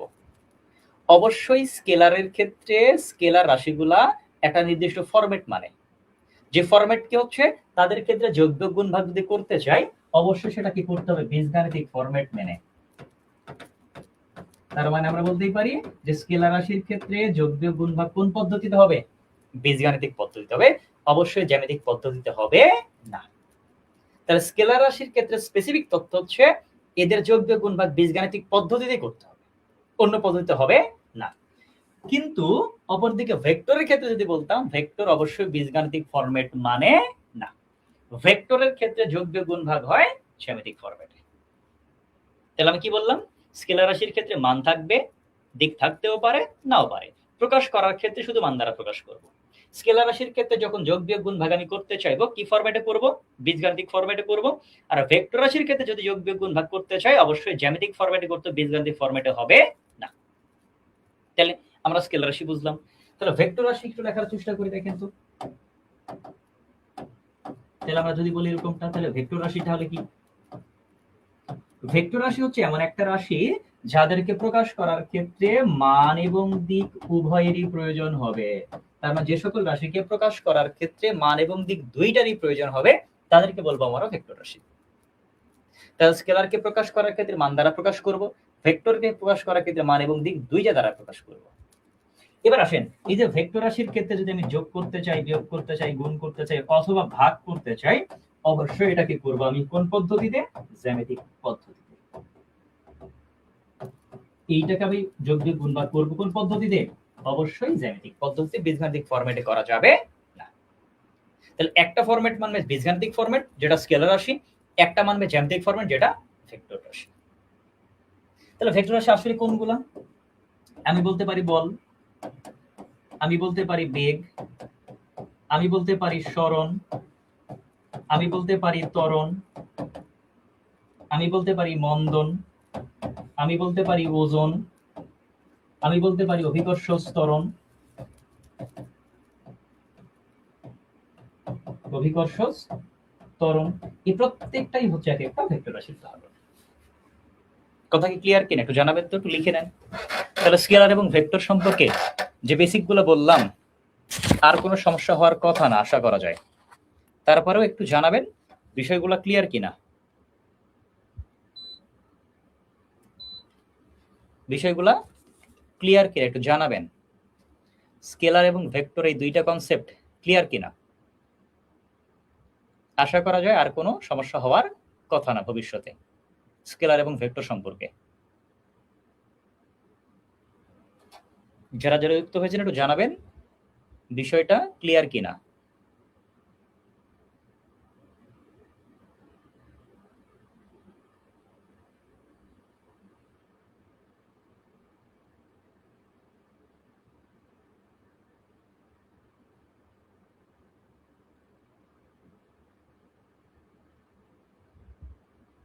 ওকে, এরপরে দেখি কোন টপিকে যাওয়া যায়। আমরা এবার মহাকর্ষ অভিকর্ষ সম্পর্কে একটু বেশি জানার চেষ্টা করি। আমরা পড়বো হচ্ছে মহাকর্ষ এবং অভিকর্ষ, পাশাপাশি অভিকর্ষ ত্বরণ। দেখেন, প্রথমে লিখবো মহাকর্ষ।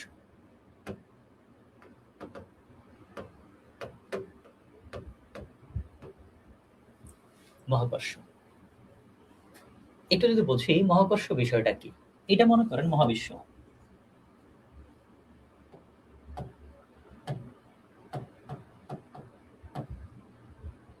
এটা হচ্ছে মহাবিশ্ব। ওকে, এই মহাবিশ্বের মধ্যে অসংখ্য বস্তু আছে। এই মহাবিশ্বের মধ্যে অসংখ্য বস্তু আছে।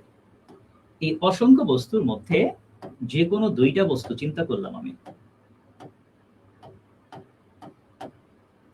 কি বললাম? মহাবিশ্বের মধ্যে অসংখ্য বস্তু আছে। এই অসংখ্য বস্তুর মধ্যে যে কোনো দুইটা বস্তু, এই দুইটা বস্তুর মধ্যে একটা আকর্ষণ থাকতেই পারে। এই দুইটা বস্তুর মধ্যে যে আকর্ষণটা পাবো, এই আকর্ষণের নামই হচ্ছে মহাকর্ষ। তাহলে আমি কি বললাম?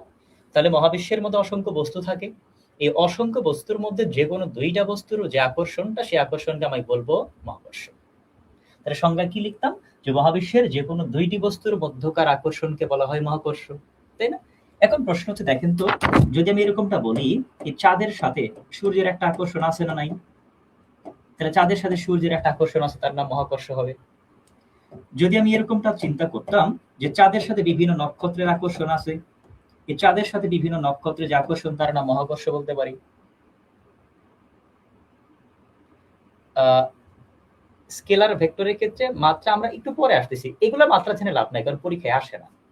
আমরা মাত্রা শিখবো কোনগুলো, যেমন বেগের ক্ষেত্রে, ভরের ক্ষেত্রে, ত্বরণের ক্ষেত্রে, এগুলো দরকার হয়, বাট তারপরে এগুলো দরকার হয় না। এই দেখেন, চাঁদের সাথে সূর্যের আকর্ষণ হতে পারে, চাঁদের সাথে নক্ষত্রের আকর্ষণ হতে পারে।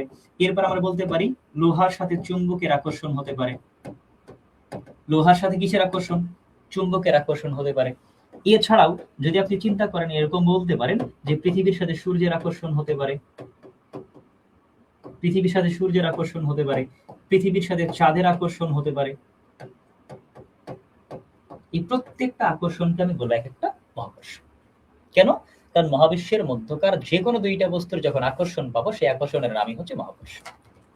এখন অনেকে এরকমটা বলতে পারেন যে স্যার, পৃথিবী আর সূর্যের আকর্ষণ, পৃথিবী এবং চাঁদের আকর্ষণকে মহাকর্ষ ছাড়া তো অন্য কিছু বলা যায়? হ্যাঁ যায়, আমরা কিছুক্ষণ পরে সেটা জানবো। আপাতত জেনে রাখলাম যে এইটাও একটা কি মহাকর্ষ।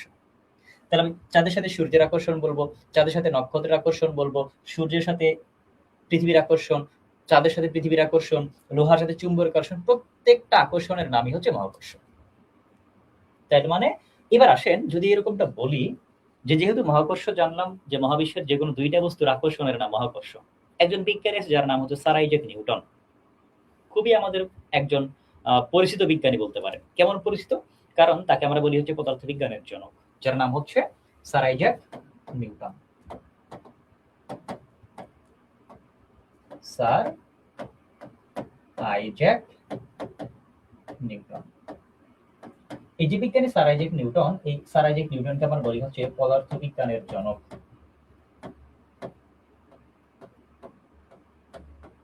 পদার্থবিজ্ঞানের জনক বলে থাকি তাকে। এই বিজ্ঞানী স্যার আইজ্যাক নিউটনের একটা বিখ্যাত গ্রন্থ আছে, একটা বিখ্যাত গ্রন্থ আছে যে গ্রন্থের নাম হচ্ছে Philosophiae Philosophiae Naturalis. Philosophiae Naturalis Principia.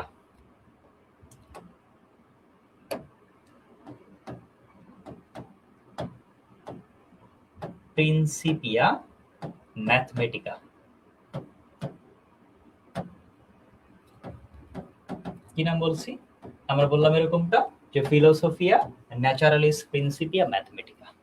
তার একটা বিখ্যাত গ্রন্থ, যে অমর গ্রন্থ বলা যায়, কার? স্যার আইজ্যাক নিউটনের। এই বিজ্ঞানী স্যার আইজ্যাক নিউটনটা মূলত 1687 সালে, কত সাল বললাম? 1687। তার মানে বিজ্ঞানী স্যার আইজ্যাক নিউটনটা 1687 সাল, এই 1687 সালে এই গ্রন্থের মাধ্যমেই তিনি গতিসূত্র এবং মহাকর্ষ সূত্র প্রকাশ করেছিলেন।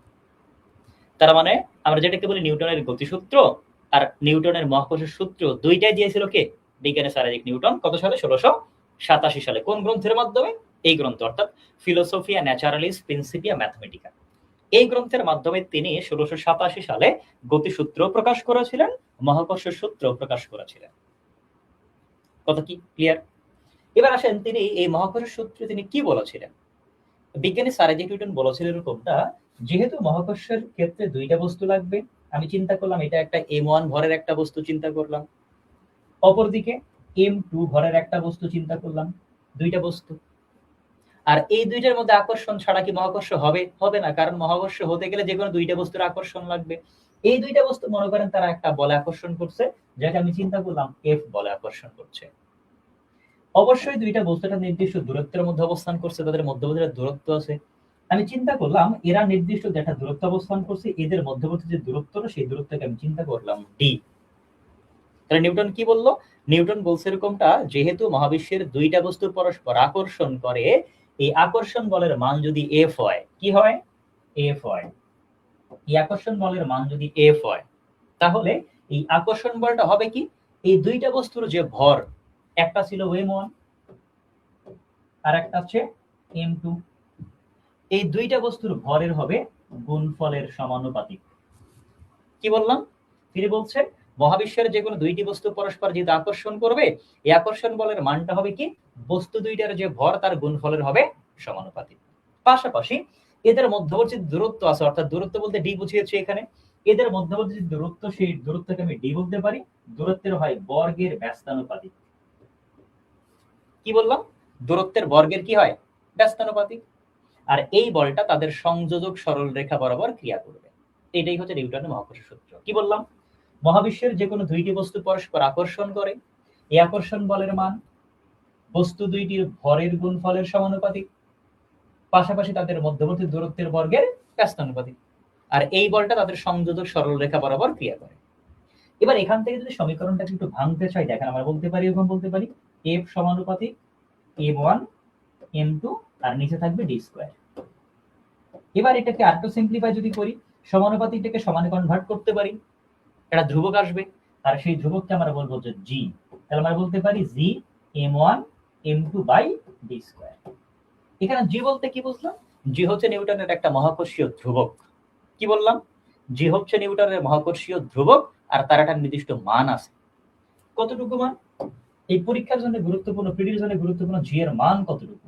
দেখেন এই যে জি এর যে মান, এই জি এর মান হচ্ছে 6.673 into 10^11 newton metre square per kg square. কি লিখলাম? জি এর যে মানটা আমরা পাই সেটা কত? 6.673 into 10^11 newton metre square per kg square. এটা হচ্ছে মহাকর্ষীয় ধ্রুবক জি এর একটা মান। তাহলে আমরা মহাকর্ষ শিখলাম। মহাবিশ্বের যে কোনো দুইটি বস্তুর মধ্যকার আকর্ষণ তার নাম মহাকর্ষ। মহাকর্ষের সূত্র আবিষ্কার করেছেন কে? স্যার আইজ্যাক নিউটন 1687 সাল। কোন গ্রন্থের মাধ্যমে? ফিলোসফি এ ন্যাচারালিস প্রিন্সিপি ম্যাথমেটিকার মাধ্যমে 1687 সাল। তিনি সূত্রে কি বলছিল? বলছে মহাবিশ্বের যে কোনো দুইটি বস্তু পরস্পর আকর্ষণ করে। এই আকর্ষণ বলের মান বস্তু দুইটির ভরের গুণফলের হয় সমানুপাতিক, পাশাপাশি তাদের মধ্যবর্তী যে দূরত্ব তার হয় ব্যস্তানুপাতিক, বর্গের ব্যস্তানুপাতিক। আর এই বল তাদের সংযোজক সরলরেখা বরাবর ক্রিয়া করে। আর এখান থেকে ইকুয়েশন থেকে আমি একটা জি পাইলাম, যে জিকে আমরা বলছি নিউটনের মহাকর্ষীয় ধ্রুবক, তার একটা মান আছে, সেই মানটা হচ্ছে এটা। ওকে, একটু লিখে নিবেন, তথ্যগুলো একটু লিখে নিবেন। আর লেখা হলে অবশ্যই কমেন্ট করবেন, লেখা হয়েছে কিনা একটু জানাবেন। লেখা হলে একটু জানাবেন লেখা হয়েছে কিনা।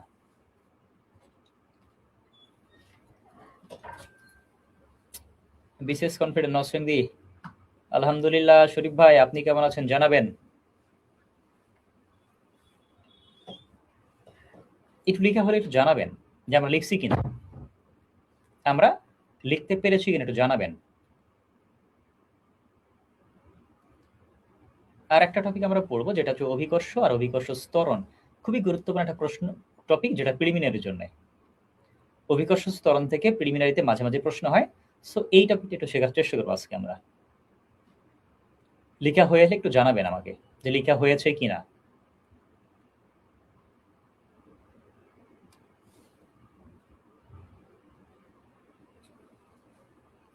ওকে, থ্যাংক ইউ। আমরা অভিকর্ষ দেখার চেষ্টা করি এখন।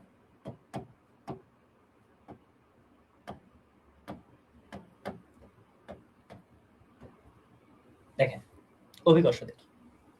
আমরা মহাকাশের ক্ষেত্রে বলেছিলাম এটা ছিল একটা মহাবিশ্ব, এটা ছিল একটা মহাবিশ্ব,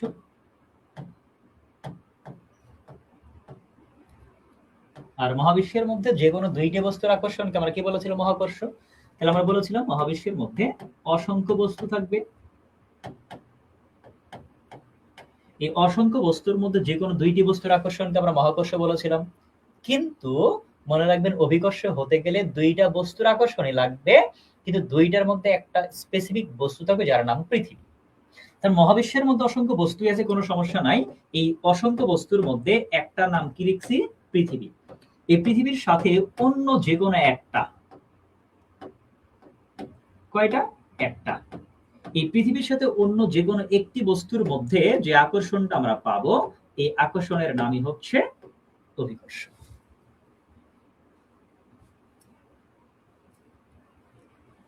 ইনশাল্লাহ নরসিংদী আসছি আমরা আপনাদের আমন্ত্রণে এই মাসে একদম শেষের দিকে 28, 29 এবং 30 তারিখ নরসিংদী শাখায় দেখাবে ইনশাল্লাহ। ভাই আপনার দাওয়াত গ্রহণ করলাম, থ্যাংক ইউ। তাহলে আমরা কি বলেছি? তার মানে অভিকর্ষ হতে গেলে অবশ্যই দুইটা বস্তুই লাগবে, কিন্তু দুইটা বস্তুর মধ্যে একটা কি থাকতে হবে? পৃথিবী থাকতে হবে। যদি পৃথিবী ছাড়া কোনো দুইটা বস্তু হয় তাহলে অবশ্যই মহাকর্ষ বলবো, আর পৃথিবী দিয়ে যদি কোনো একটা বস্তুর আকর্ষণ বলা হয় তাকে আমরা অভিকর্ষ বলবো। তো আমরা বলতে পারি পৃথিবী এবং অন্য যে কোনো একটি বস্তুর মধ্যকার আকর্ষণকে বলা হয় অভিকর্ষ। তাহলে এক্সাম্পল কি বলতে পারি? এক্সাম্পল বলতে পারি এরকমটা, এই যে পৃথিবী, এই পৃথিবীর সাথে চাঁদের আকর্ষণ তার নাম অভিকর্ষ। এই যে পৃথিবী, এই পৃথিবীর সাথে সূর্যের আকর্ষণ তার নাম অভিকর্ষ। এক কথায় পৃথিবীর সাথে যে কোনো একটা বস্তুর মধ্যকার যে আকর্ষণ তার নাম হচ্ছে অভিকর্ষ। এটা হচ্ছে অভিকর্ষ। একটু যদি লক্ষ্য করি আমরা তাহলে বুঝবো। দেখেন তো, এই দুইটা ছাড়াও আমরা দেখেন সূর্যের সাথে একটা চাঁদের আকর্ষণ ছিল, এরপরে লোহার সাথে চুম্বকের আকর্ষণের কথা বলেছিলাম আমরা কিছুক্ষণ আগে। আর এই সবগুলোকে আমি নামকরণ করেছিলাম মহাকর্ষ কিছুক্ষণ আগে। তাহলে মহাকর্ষ বলেছিলাম, দেখেন পৃথিবীর চাঁদের আকর্ষণ, পৃথিবী, সূর্য, চাঁদ, লোহা, চুম্বক, প্রত্যেকটাকে আমি মহাকর্ষ বলেছিলাম। কিন্তু স্পেসিফিক যখন অভিকর্ষে আসলাম তখন শুধু এই দুইটাকে আমি অভিকর্ষ বলতে পারছি, এই দুইটাকে অভিকর্ষ বলতে পারি নাই। তাহলে এখান থেকে একটা বিষয় স্পষ্ট আমরা ধারণা পাবো, যেটা কিনা এই সবগুলোর নাম মহাকর্ষ, কিন্তু সবগুলোর মধ্যে এই দুইটার নাম হচ্ছে অভিকর্ষ।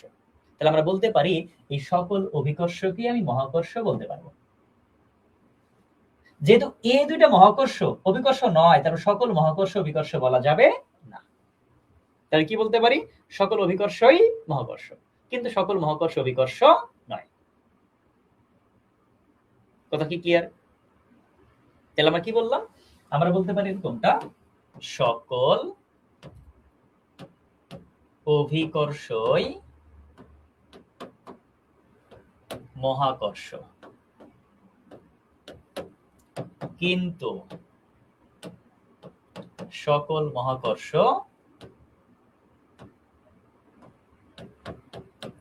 অভিকর্ষ নয়। একটু লিখে নেন তো।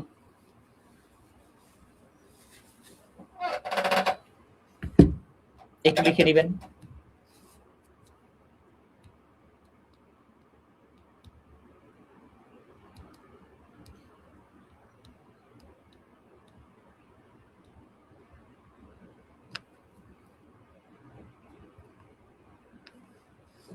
একটু লিখে নিন। আচ্ছা, একজন বলছে স্যার অভিকর্ষ মধ্যাকর্ষ একই জিনিস। ভাই, এই মধ্যাকর্ষণ বলের কারণে বা অভিকর্ষ বলের কারণে আমরা মূলত সিটকে পড়ি না, একই জিনিসই বলা যায় দুইটাকে। তাহলে আমরা অভিকর্ষ বিষয়টা ক্লিয়ার কিনা একটু জানাবেন। মহাকর্ষ এবং অভিকর্ষ দুইটা বিষয়ে ক্লিয়ার কিনা একটু জানাবেন। তাহলে আমরা অভিকর্ষ স্তরণটা পড়ার চেষ্টা করবো। এবার এটা লেখা হলে একটু জানাবেন, লেখা হলে একটু জানাবেন, তাহলে আমরা অভিকর্ষ স্তরণটা পড়ার চেষ্টা করব। অভিকর্ষ ত্বরণ পড়ব।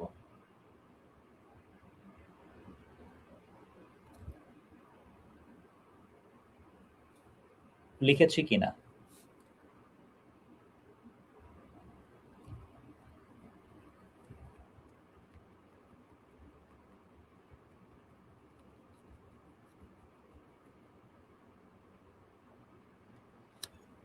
আমরা কি লিখেছি? কেউ আছেন? জানাবেন একটু। তাহলে আমরা আরেকটা টপিক পড়তে পারবো, অভিকর্ষ ত্বরণ। ওকে, ডান। লাস্ট আজকের জন্য অভিকর্ষ ত্বরণ, খুবই গুরুত্বপূর্ণ একটা টপিক। একটু লিখেন, অভিকর্ষ ত্বরণ। অভিকর্ষ ত্বরণ বোঝার আগে আপনাকে সিম্পলি ত্বরণ জিনিসটাকে বোঝার চেষ্টা করেন। এই যে ত্বরণ, ত্বরণকে নরমালি আমরা এ দ্বারা প্রকাশ করি, আর ত্বরণ এ সমান আমরা বলি ডিভি বাই ডিটি। এর মজার বিষয় হচ্ছে, এরকম যদি কোন একটা ইকুয়েশন জানি, এই ইকুয়েশন জানলে সংজ্ঞা মুখস্থ করা লাগে না। এই ইকুয়েশন থেকে আমরা সংজ্ঞা বলতে পারি। কিভাবে বলতে পারি দেখেন, এই টি তো আমরা জানি সময়, টাইম, সময় বুঝি। ভি হচ্ছে বেগ, ভি কি? বেগ। এখানে ডি বলতে পরিবর্তন বোঝানো হয়, ডিফারেন্স, পরিবর্তন বোঝানো হয়। আর এই হার, এটা এই ভাগ শব্দের অর্থ আমরা বুঝি হার। কি বললাম? টিতে সময়, ভিতে বেগ, ডি বলতে পরিবর্তন, আর ভাগ চিহ্ন দ্বারা কি বুঝবো? হার বুঝবো। তাহলে এই জিনিসগুলো যদি আমি জানি, তাহলে সংজ্ঞা পড়তে হয় কিভাবে? সংজ্ঞা পড়ার নিয়ম হচ্ছে নিচ থেকে উপরের দিকে গেলেই সংজ্ঞা হয়। কি বললাম? নিচ থেকে উপর পর্যন্ত পড়তে পড়তে গেলেই সংজ্ঞা হয়। কিভাবে সংজ্ঞা হয় দেখেন, বলতে পারি সময়ের সাথে কোন বস্তুর বেগের পরিবর্তনের হারকে ত্বরণ বলে। কি বলছি? সময়ের সাথে কোন বস্তুর বেগের পরিবর্তনের হারকে ত্বরণ বলে। এখন মজার বিষয় হচ্ছে, আপনি বলতে পারেন স্যার আমরা জানি সময়ের সাথে কোন বস্তুর বেগ বৃদ্ধির হারকে ত্বরণ বলে, তাহলে পরিবর্তন কেন বললেন? আর সময়ের সাথে কোন একটা বস্তুর বেগ হ্রাসের হারকে বলা হয় মন্দন। যদি এমনটা হতো যে আপনার ত্বরণের কোনো অপোজিট কথা থাকতো না, যেহেতু ত্বরণের একটা বিপরীত টার্ম হচ্ছে মন্দন, তার মানে একটা বেগ বাড়ে আর একটা বেগ কমে। তার মানে আপনি যদি সংজ্ঞায় বলেন সময়ের সাথে কোনো বস্তুর বেগের পরিবর্তনের হারকে ত্বরণ বলে, হ্যাঁ এটাও সঠিক তথ্য। কারণ বৃদ্ধি পাইলেও পরিবর্তন হয়, হ্রাস পেলেও পরিবর্তন হয়। কিন্তু স্পেসিফিক ভাবে সংজ্ঞা লেখার ক্ষেত্রে আমরা কি বলি? সময়ের সাথে কোনো বস্তুর বেগের বৃদ্ধির হারের নাম হচ্ছে ত্বরণ। তাই কি বললাম? সময়ের সাথে কোনো বস্তুর বেগ বৃদ্ধির হারকে কি বলবো? ত্বরণ বলবো। কথা কি ক্লিয়ার? যেমন দেখেন তো, আমরা বেগের সংজ্ঞা পড়তাম এরকম, বেগ ভি সমান আমরা বলতাম ডিএস বাই ডিটি। একই সংজ্ঞা কি বলছি, নিচ থেকে উপর পর্যন্ত যাব, সময়ের সাথে কোন বস্তুর সরণের পরিবর্তনের হারকে বেগ বলে। কি বলছি, সময়ের সাথে কোন বস্তুর সরণের পরিবর্তনের হারকে কি বলবো, বেগ বলবো। এই জন্য বললাম সংজ্ঞা সরাসরি মুখস্থ করার দরকার হয় না, একটা ইকুয়েশন জানলে, পদার্থবিজ্ঞান ইকুয়েশন জানলে ইকুয়েশন থেকে সংজ্ঞা লেখা যায়। তাহলে আমরা ত্বরণ জানলাম, সময়ের সাথে কোন একটা বস্তুর যখন বেগটা বৃদ্ধি পাবে সেই বেগ বৃদ্ধির হারের নাম হচ্ছে ত্বরণ। এইবার আসেন আমরা অভিকর্ষ ত্বরণ বিষয়টা কি তাহলে জানবো। অভিকর্ষ ত্বরণ কি, অভিকর্ষ ত্বরণের ক্ষেত্রে একটা বল কাজ করে, যে বলটাকে আমরা বলি হচ্ছে অভিকর্ষ বল। কি বল বলছি, এই অভিকর্ষ বল একটা কাজ করবে। কিভাবে কাজ করবে, মনে করেন আমি একটা বস্তুকে উপর থেকে ছেড়ে দিব। কি করব, একটা বস্তুকে আমি উপর থেকে ছেড়ে দিব, সে চিন্তা করেন একটা বস্তু নিয়ে আমি ধরেন, মনে করেন এই বস্তুটাকে আমি উপর থেকে ছেড়ে দিব। এবার যখন এই উপর থেকে যখন ছেড়ে দিব, এখানে বাধা নাই, মনে করেন কোনো বাধা নাই, কথা ক্লিয়ার, বাধা আছে, হালকা বায়ু মাধ্যম আছে। যখন আমি কোন একটা বস্তুকে উপর থেকে ছেড়ে দিব, সে পড়ছে না, এই পড়ছে কেন, উপর থেকে নিচে পড়লে কেন, উপরে গেল না কেন, কারণ হচ্ছে অভিকর্ষ বলের প্রভাবে হয়েছে এটা। আর আমরা জানি অভিকর্ষ বল সর্বদা উপর থেকে নিচ দিক বরাবর কাজ করে। তার মানে এই বস্তুটা অভিকর্ষ বলের প্রভাবে পড়েছে। সংজ্ঞায় কি বলি, অভিকর্ষ বলের প্রভাবে মুক্তভাবে, মানে এখানে কোনো বাধা নাই, চিন্তা করলাম অভিকর্ষ বলের প্রভাবে মুক্তভাবে কোন একটা পড়ন্ত বস্তুর যখন বেগটা বৃদ্ধি পায়, এই বেগ বৃদ্ধির হারের নাম হচ্ছে অভিকর্ষ ত্বরণ। কিন্তু সিম্পলি ত্বরণের ক্ষেত্রে অভিকর্ষ বলের কথা উল্লেখ করা হয় নাই, বেগ বৃদ্ধির হারকে বলা হচ্ছে শুধু ত্বরণ। কিন্তু এখানে অভিকর্ষ বলের প্রভাবে মুক্তভাবে কোন একটা পড়ন্ত বস্তুর যখন বেগটা বৃদ্ধি পাইলো, সেটার নাম হচ্ছে অভিকর্ষ ত্বরণ। কথা ক্লিয়ার কিনা, তাহলে আমরা কি বলতে পারি, অভিকর্ষ বলের প্রভাবে মুক্তভাবে, এই অভিকর্ষ বলের প্রভাবে মুক্তভাবে কোন একটা পড়ন্ত বস্তু, কোন একটা পড়ন্ত বস্তুর যখন বেগটা বৃদ্ধি পায়, এই বেগ বৃদ্ধির হারের নাম হচ্ছে, বেগ বৃদ্ধির হারকে আমরা কি বলছি, অভিকর্ষ ত্বরণ। কথা ক্লিয়ার, তাহলে ত্বরণ এবং অভিকর্ষ ত্বরণ বিষয়টা ক্লিয়ার। তাই ত্বরণের ক্ষেত্রে কোনো কিছুর প্রভাব নাই, শুধু সময়ের সাথে কোন একটা বস্তুর বেগ বৃদ্ধির হার। কিন্তু অভিকর্ষ ত্বরণের ক্ষেত্রে অবশ্যই অভিকর্ষ বলের একটা প্রভাব থাকবে। এই অভিকর্ষ বলের প্রভাবে যখন কোন একটা মুক্তভাবে কোন একটা পড়ন্ত বস্তু যখন পড়বে, তখন যার বেগ বৃদ্ধি পাবে তার হারের নাম হচ্ছে অভিকর্ষ ত্বরণ। এই যে অভিকর্ষ ত্বরণ, এই অভিকর্ষ ত্বরণকে আমরা প্রকাশ করব হলো স্মল লেটারের জি দ্বারা। এই অভিকর্ষ ত্বরণকে আমরা প্রকাশ করব কি দ্বারা, স্মল জি দ্বারা। আর আমরা জি সমান আমরা বলি G M by R square. তাহলে আমরা সূত্র কি বলতে পারি, অভিকর্ষ ত্বরণ নির্ণয় সূত্র হচ্ছে জি সমান G M by R square. এবার আসেন এখানে জি বলতে কি, এই জি হচ্ছে মহাকর্ষীয় ধ্রুবক, যার একটা নির্দিষ্ট মান ছিল। এম বলতে কি বুঝবো, এম হচ্ছে পৃথিবীর ভর, যার একটা নির্দিষ্ট মান আছে। আর বলতে কি বুঝলাম, আর হচ্ছে পৃথিবীর ব্যাসার্ধ। তাহলে আমরা কি বললাম, স্মল জি মানে অভিকর্ষ ত্বরণ নির্ণয় করার ক্ষেত্রে যে সূত্রটা ফলো করব সেটা হচ্ছে জি সমান G M by R square. Capital G হচ্ছে মহাকর্ষীয় ধ্রুবক, ক্যাপিটাল এম হচ্ছে পৃথিবীর ভর, আর আর হচ্ছে পৃথিবীর ব্যাসার্ধ। কথা ক্লিয়ার কিনা, G M by R square, G হচ্ছে ক্যাপিটাল জি হলে মহাকর্ষীয় ধ্রুবক, এম হচ্ছে পৃথিবীর ভর, আর হচ্ছে পৃথিবীর ব্যাসার্ধ। এবার একটু লক্ষ্য করেন তো, মনে করেন আমি একটা পৃথিবী চিন্তা করেন, মনে করেন এটা হচ্ছে পৃথিবী, এটা পৃথিবী, দেখতে যদি গোলাকার না, একটু চ্যাপ্টা প্রকৃতির, আমি এটাকে পৃথিবী চিন্তা করলাম, এটা তার কেন্দ্র। এই দিক বরাবর আমি চিন্তা করলাম বিষুবীয় অঞ্চল,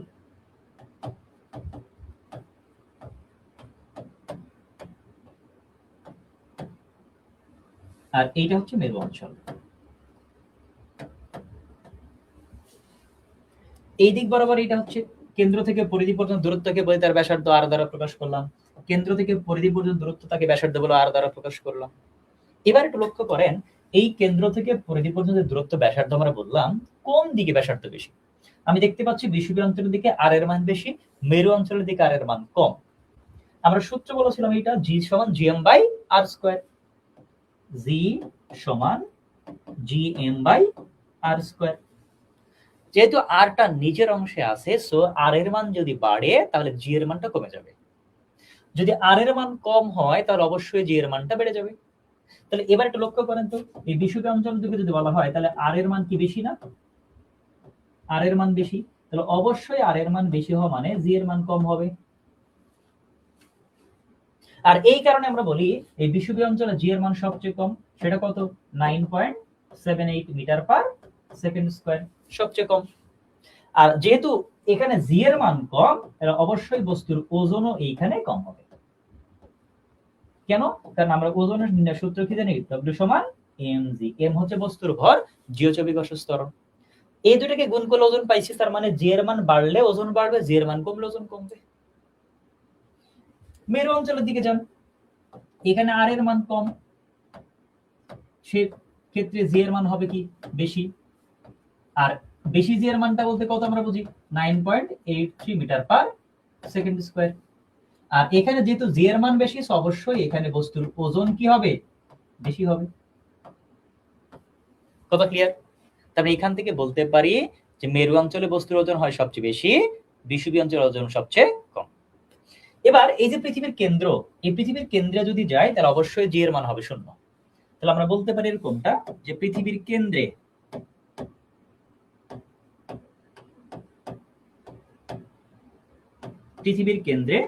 জি এর মান কত?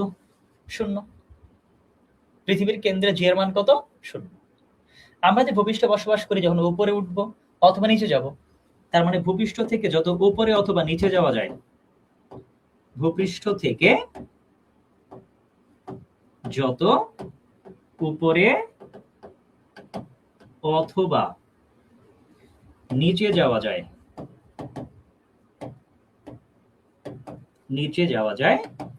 জি এর মান তত কমতে থাকবে। জি এর মান তত কি হয়? কমতে থাকবে। যদি আপনি পৃথিবী থেকে চাঁদে যেতে চান, তাহলে অবশ্যই জি এর একটা পরিবর্তন ঘটে। আর অবশ্যই পৃথিবী থেকে চাঁদে যে গেলে জি এর মানের পরিবর্তন হওয়া মানে কমে যায়। কতটুকু কমে যায় দেখেন। আমি এবার পৃথিবী থেকে চাঁদে যাব, পৃথিবী থেকে চাঁদে গেলে জি এর মান কমে। কতটুকু কমবে? অথবা বলতে পারি 6 ভাগ হবে, অথবা বলতে পারি 1/6 গুণ হয়। এখন প্রশ্ন হচ্ছে কমে অথবা 6 ভাগ হওয়া বলতে কি বুঝি, 1/6 গুণ হওয়া কি বলতে বুঝি।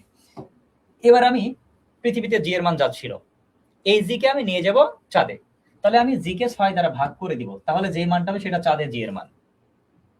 পৃথিবীতে জি এর যা মান ছিল, চাঁদে গেলাম, এটাকে আমি 1/6 দ্বারা গুণ করে দিব, তাহলে এইটা হচ্ছে চাঁদে জি এর মান। তাহলে 6 দ্বারা ভাগ করাও যা, 1/6 দ্বারা গুণ করাও তাই। জি এর ক্ষেত্রে আদর্শ মান আছে, জি এর একটা আদর্শ মান আছে। আর এই আদর্শ মান যদি আমি চিন্তা করি, তাহলে আমরা বলবো 9.81 মিটার পার সেকেন্ড স্কয়ার, অথবা বলতে পারি 9.8 মিটার পার সেকেন্ড স্কয়ার। এটা আদর্শ মান। কতটুকু বলছি?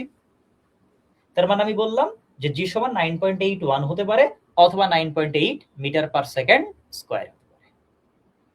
কথা ক্লিয়ার? এই হচ্ছে জি এর মানের কিছু তথ্য। লিখে নিই আগে তথ্যগুলো, আগে একটা তথ্যগুলো লিখে নিই আমরা কোন জায়গায় কি।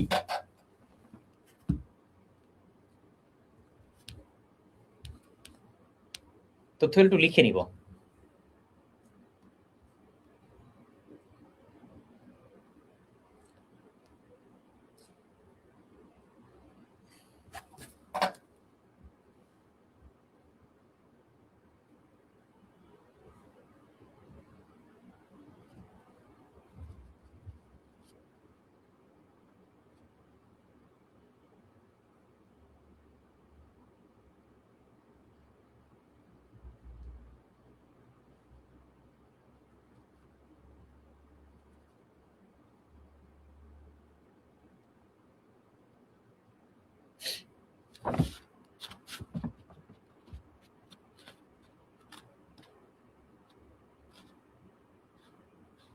একটু লিখে নিব।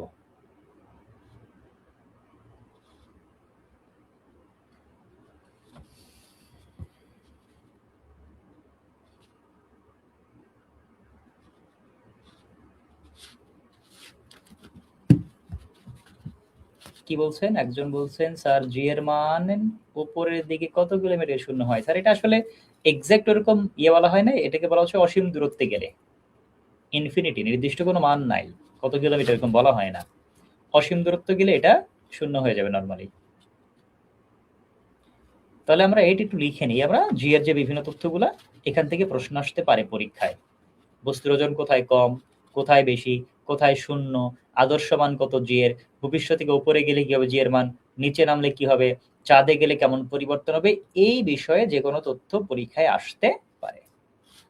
একটু লিখে হলে একটু জানাবেন, তাহলে একটা জাস্ট একটা ম্যাথ করে আমরা আপাতত শেষ করবো আজকে।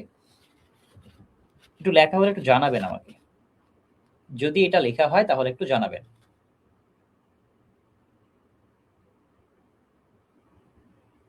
লেখা হলে জানাবেন।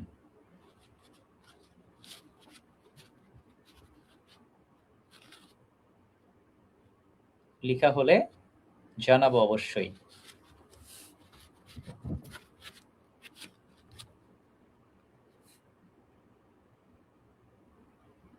ওকে ডান। এটা ম্যাথ দেখেন, আমরা এই সূত্রটা মনে রাখবো। ওজন বের করার সূত্র, ওজন ডব্লিউ সমান এমজি। কোন একটা বস্তুর ওজন বের করতে গেলে আমার সূত্র কি, ডব্লিউ সমান এমজি। এম হচ্ছে বস্তুর ভর, জি হচ্ছে অভিকর্ষ ত্বরণ। ওকে, মনে করেন কোন একটা প্রশ্ন দিয়ে বলছে এরকমটা যে পৃথিবীতে, এটা প্রশ্নটা লিখেন আমার সাথে, কোন বস্তুর ভর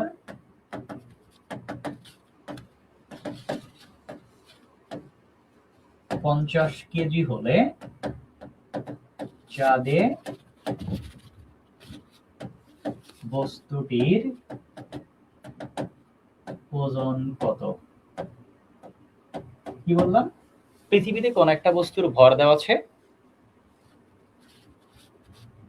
আসলে থিওরিটিক্যালি তারা বলছে অসীম দূরত্বে গেলে, ধরেন 3200 কিলোমিটার বা 2000 মাইল, এরকম আসলে বলা মুশকিল আসলে। তাহলে আমরা কি বললাম, যে পৃথিবীতে কোনো একটা বস্তুর ভর 50 কেজি, চাঁদে বস্তুটির ওজন কত হবে, তাই না? লক্ষ্য করেন, আমরা ওজন বের করার সূত্র কি পেলাম, এমজি। এম এর মান, এম হচ্ছে বস্তুর ভর কত দেওয়া আছে 50, আমি 50 বসাইলাম। যেহেতু জি এর মান আদর্শ মান আমরা পাই 9.8, এটা বসাইলাম। এবার জানতে হবে, আপনি মান বসালেন, এম এর জায়গায় বসান, জি এর জায়গায় জি বসান। বসানোর পরে এবার আপনাকে কি শর্ত দেওয়া আছে, কোথা থেকে কোথায় যাইতে বলছে। এবার আমাকে বলছে কোন একটা বস্তু পৃথিবীতে ছিল, আমি কোথায় গেলাম, চাঁদে গেলাম। তার আমরা জানি পৃথিবী থেকে যখন চাঁদে যাওয়া হয় তখন জি এর মানকে আমি 6 দ্বারা ভাগ করতে পারি বা 1/6 দ্বারা গুণ করতে পারি। তাহলে আমি পৃথিবী থেকে চাঁদে গেলাম, আমি জি এর মানকে 1/6 দ্বারা গুণ করে দিলাম। এবার একটু ক্যালকুলেশন করেন, এই দুটাকে যদি গুণ করি তাহলে কত হয়। তার মানে আলটিমেট দেখেন, শূন্য, এই শূন্য বাদ দিলে পয়েন্টটা চলে যায়। 5 8 40, 5 5 9 45, 49, 490 হয়। এই দুটাকে গুণ করলে নিচে কত থাকে, 6 থাকবে, ভাগ করতে হবে এবারে। এবার এই 6 দ্বারা যখন আমি 490 কে ভাগ করব তখন কত হয়, 6 8 48, 1 এই শূন্য নামলো, 6 কে 6, 4 দশমিক নিলে এখানে শূন্য পাবো, 6 6 36, আবার 4 আবার শূন্য, মানে এটা চলতে থাকবে। তার মানে আমরা বলতে পারি 81.6 নিউটন। তাহলে আমরা বলতে পারি 81.6 নিউটন। যদি আমি পৃথিবী থেকে চাঁদে যাই, তাহলে বস্তুর ভর পৃথিবীতে 50 কেজি, চাঁদে ওজন হবে কত, 81.6 নিউটন। কথা ক্লিয়ার কিনা একটু বলেন তো, ক্লিয়ার কিনা বিষয়টা? বস্তুর ভর দেওয়া ছিল পৃথিবীতে, চাঁদে গেলে ওজন কতটুকু হবে, বুঝছি কিনা?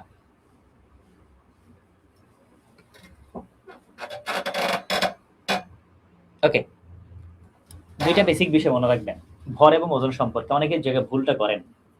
ভর হচ্ছে কোন একটা পদার্থের মোট পরিমাণ। কি বলছি, ভর হচ্ছে কোন একটা পদার্থের মোট পরিমাণ। ওজন কি, ওজন হচ্ছে পৃথিবী যে বল দ্বারা কোন একটা বস্তুকে তার কেন্দ্রের দিকে টানে, সেটা তার ওজন বলা হয়। ভরের কোনো পরিবর্তন হয় না, ওজনের পরিবর্তন হয়। কি বললাম, ভরের কোনো পরিবর্তন হয় না, ওজনের পরিবর্তন হয়। ভরের একক হয় কেজি, ওজনের একক হয় নিউটন। ভরকে এম দ্বারা প্রকাশ করব, ওজনকে ডব্লিউ দ্বারা প্রকাশ করব। কথা ক্লিয়ার? এখন যদি আপনাকে প্রশ্ন এরকমটা করে, ধরেন আপনাকে বলছে যে পৃথিবীতে কোন একটা বস্তুর ভর 10 কেজি, চাঁদে বস্তুটির ভর কত হবে, অবশ্যই 10 কেজি হবে।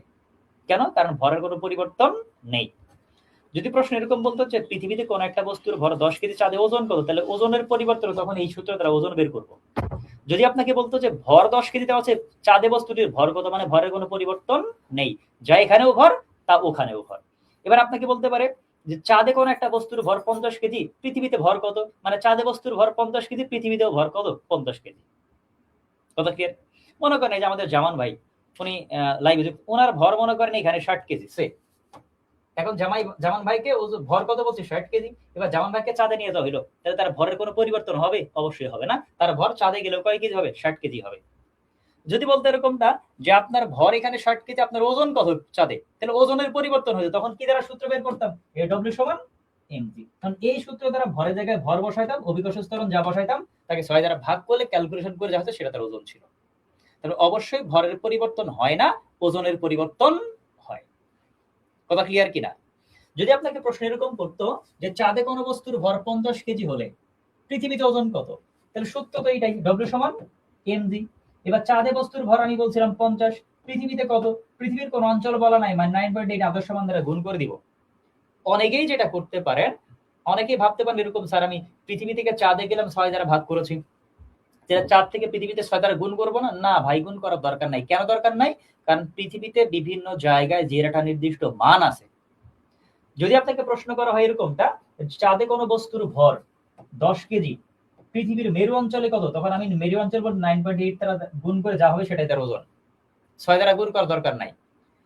চাঁদে কোনো বস্তুর ভর 10 কেজি হলে পৃথিবীর বিষুবী অঞ্চলে কত, 9.78 দ্বারা গুণ করব, হিসাব শেষ। চাঁদে কোনো বস্তুর ভর 10 কেজি হলে পৃথিবীর কেন্দ্রে কত, 0 দ্বারা গুণ করব, হিসাব শেষ। অনেকে যেটা করবেন, চাঁদ থেকে পৃথিবীতে আসছেন, 6 দ্বারা এক্সট্রা গুণ করবেন, সুযোগ নাই, গুণ করা যাবে না। শুধু ভাগ করব কখন, পৃথিবী থেকে চাঁদে গেলে জি এর মানের পরিবর্তন হয়, কমে যায়, 6 দ্বারা ভাগ করব অথবা 1/6 দ্বারা গুণ করব। কথা ক্লিয়ার? তাহলে আপাতত আজকে আমাদের আলোচনা এতটুকুই। আমাদের মূল ক্লাস শুরু হবে আগামী 10 এপ্রিল থেকে। আজকে উন্মুক্ত সবার জন্য ফ্রি ক্লাস ছিল, যতটুকু সম্ভব আলোচনা করার চেষ্টা করে সিলেবাসটাকে বুঝিয়েছি। আর আমাদের একদম 1 নাম্বার লেকচারে ক্লাস শুরু হবে আগামী 10 তারিখ থেকে। যারা যারা এখনো ভর্তি হন নাই, ইনশাল্লাহ ভর্তি হয়ে নেবেন। সো এতক্ষণ পর্যন্ত যা পড়িয়েছি বা যতটুকু শিখিয়েছি, যদি কারো কোনো প্রশ্ন থাকে একটু বলতে পারে, আমরা বিদায় নেওয়ার চেষ্টা করব। যদি কারো কোনো প্রশ্ন থাকে বা কোনো জিজ্ঞাসা থাকে একটু বলতে পারেন। আমি আপনাদেরকে 1-2 মিনিট সময় দিচ্ছি, যাদের কোনো প্রশ্ন থাকলে একটু জানাবেন, তাহলে অ্যান্সারটা দিয়ে আপাতত বিদায় নিব। আচ্ছা, ধন্যবাদ স্যার। আজকে ক্লাসে অনেক কিছু শিখে নতুনভাবে শিখতে পেরেছে। আজ ভোলা ইলিশ খাবার দাওয়াত, ইনশাল্লাহ যদি সুযোগ হয় অবশ্যই যাওয়া হবে। যদি কারো কোনো প্রশ্ন থাকে তাহলে অবশ্যই একটু জানাবেন আমাকে। যতটুকু শিখলেন, যতটুকু বুঝিয়েছি, তার মধ্যে যদি কোনো প্রশ্ন থাকে বা বিজ্ঞানের ওভারঅল বিষয়ে যদি কোনো সিলেবাস বা সবকিছু মিলিয়ে যদি কোনো প্রশ্ন থাকে একটু বলতে পারেন। যদি কারো কোনো প্রশ্ন থাকে একটু জানাবেন। আর যদি প্রশ্ন না থাকে আপাতত ডান লিখে দেন, তাহলে আমরা বুঝবো যে কারো কোনো প্রশ্ন নেই।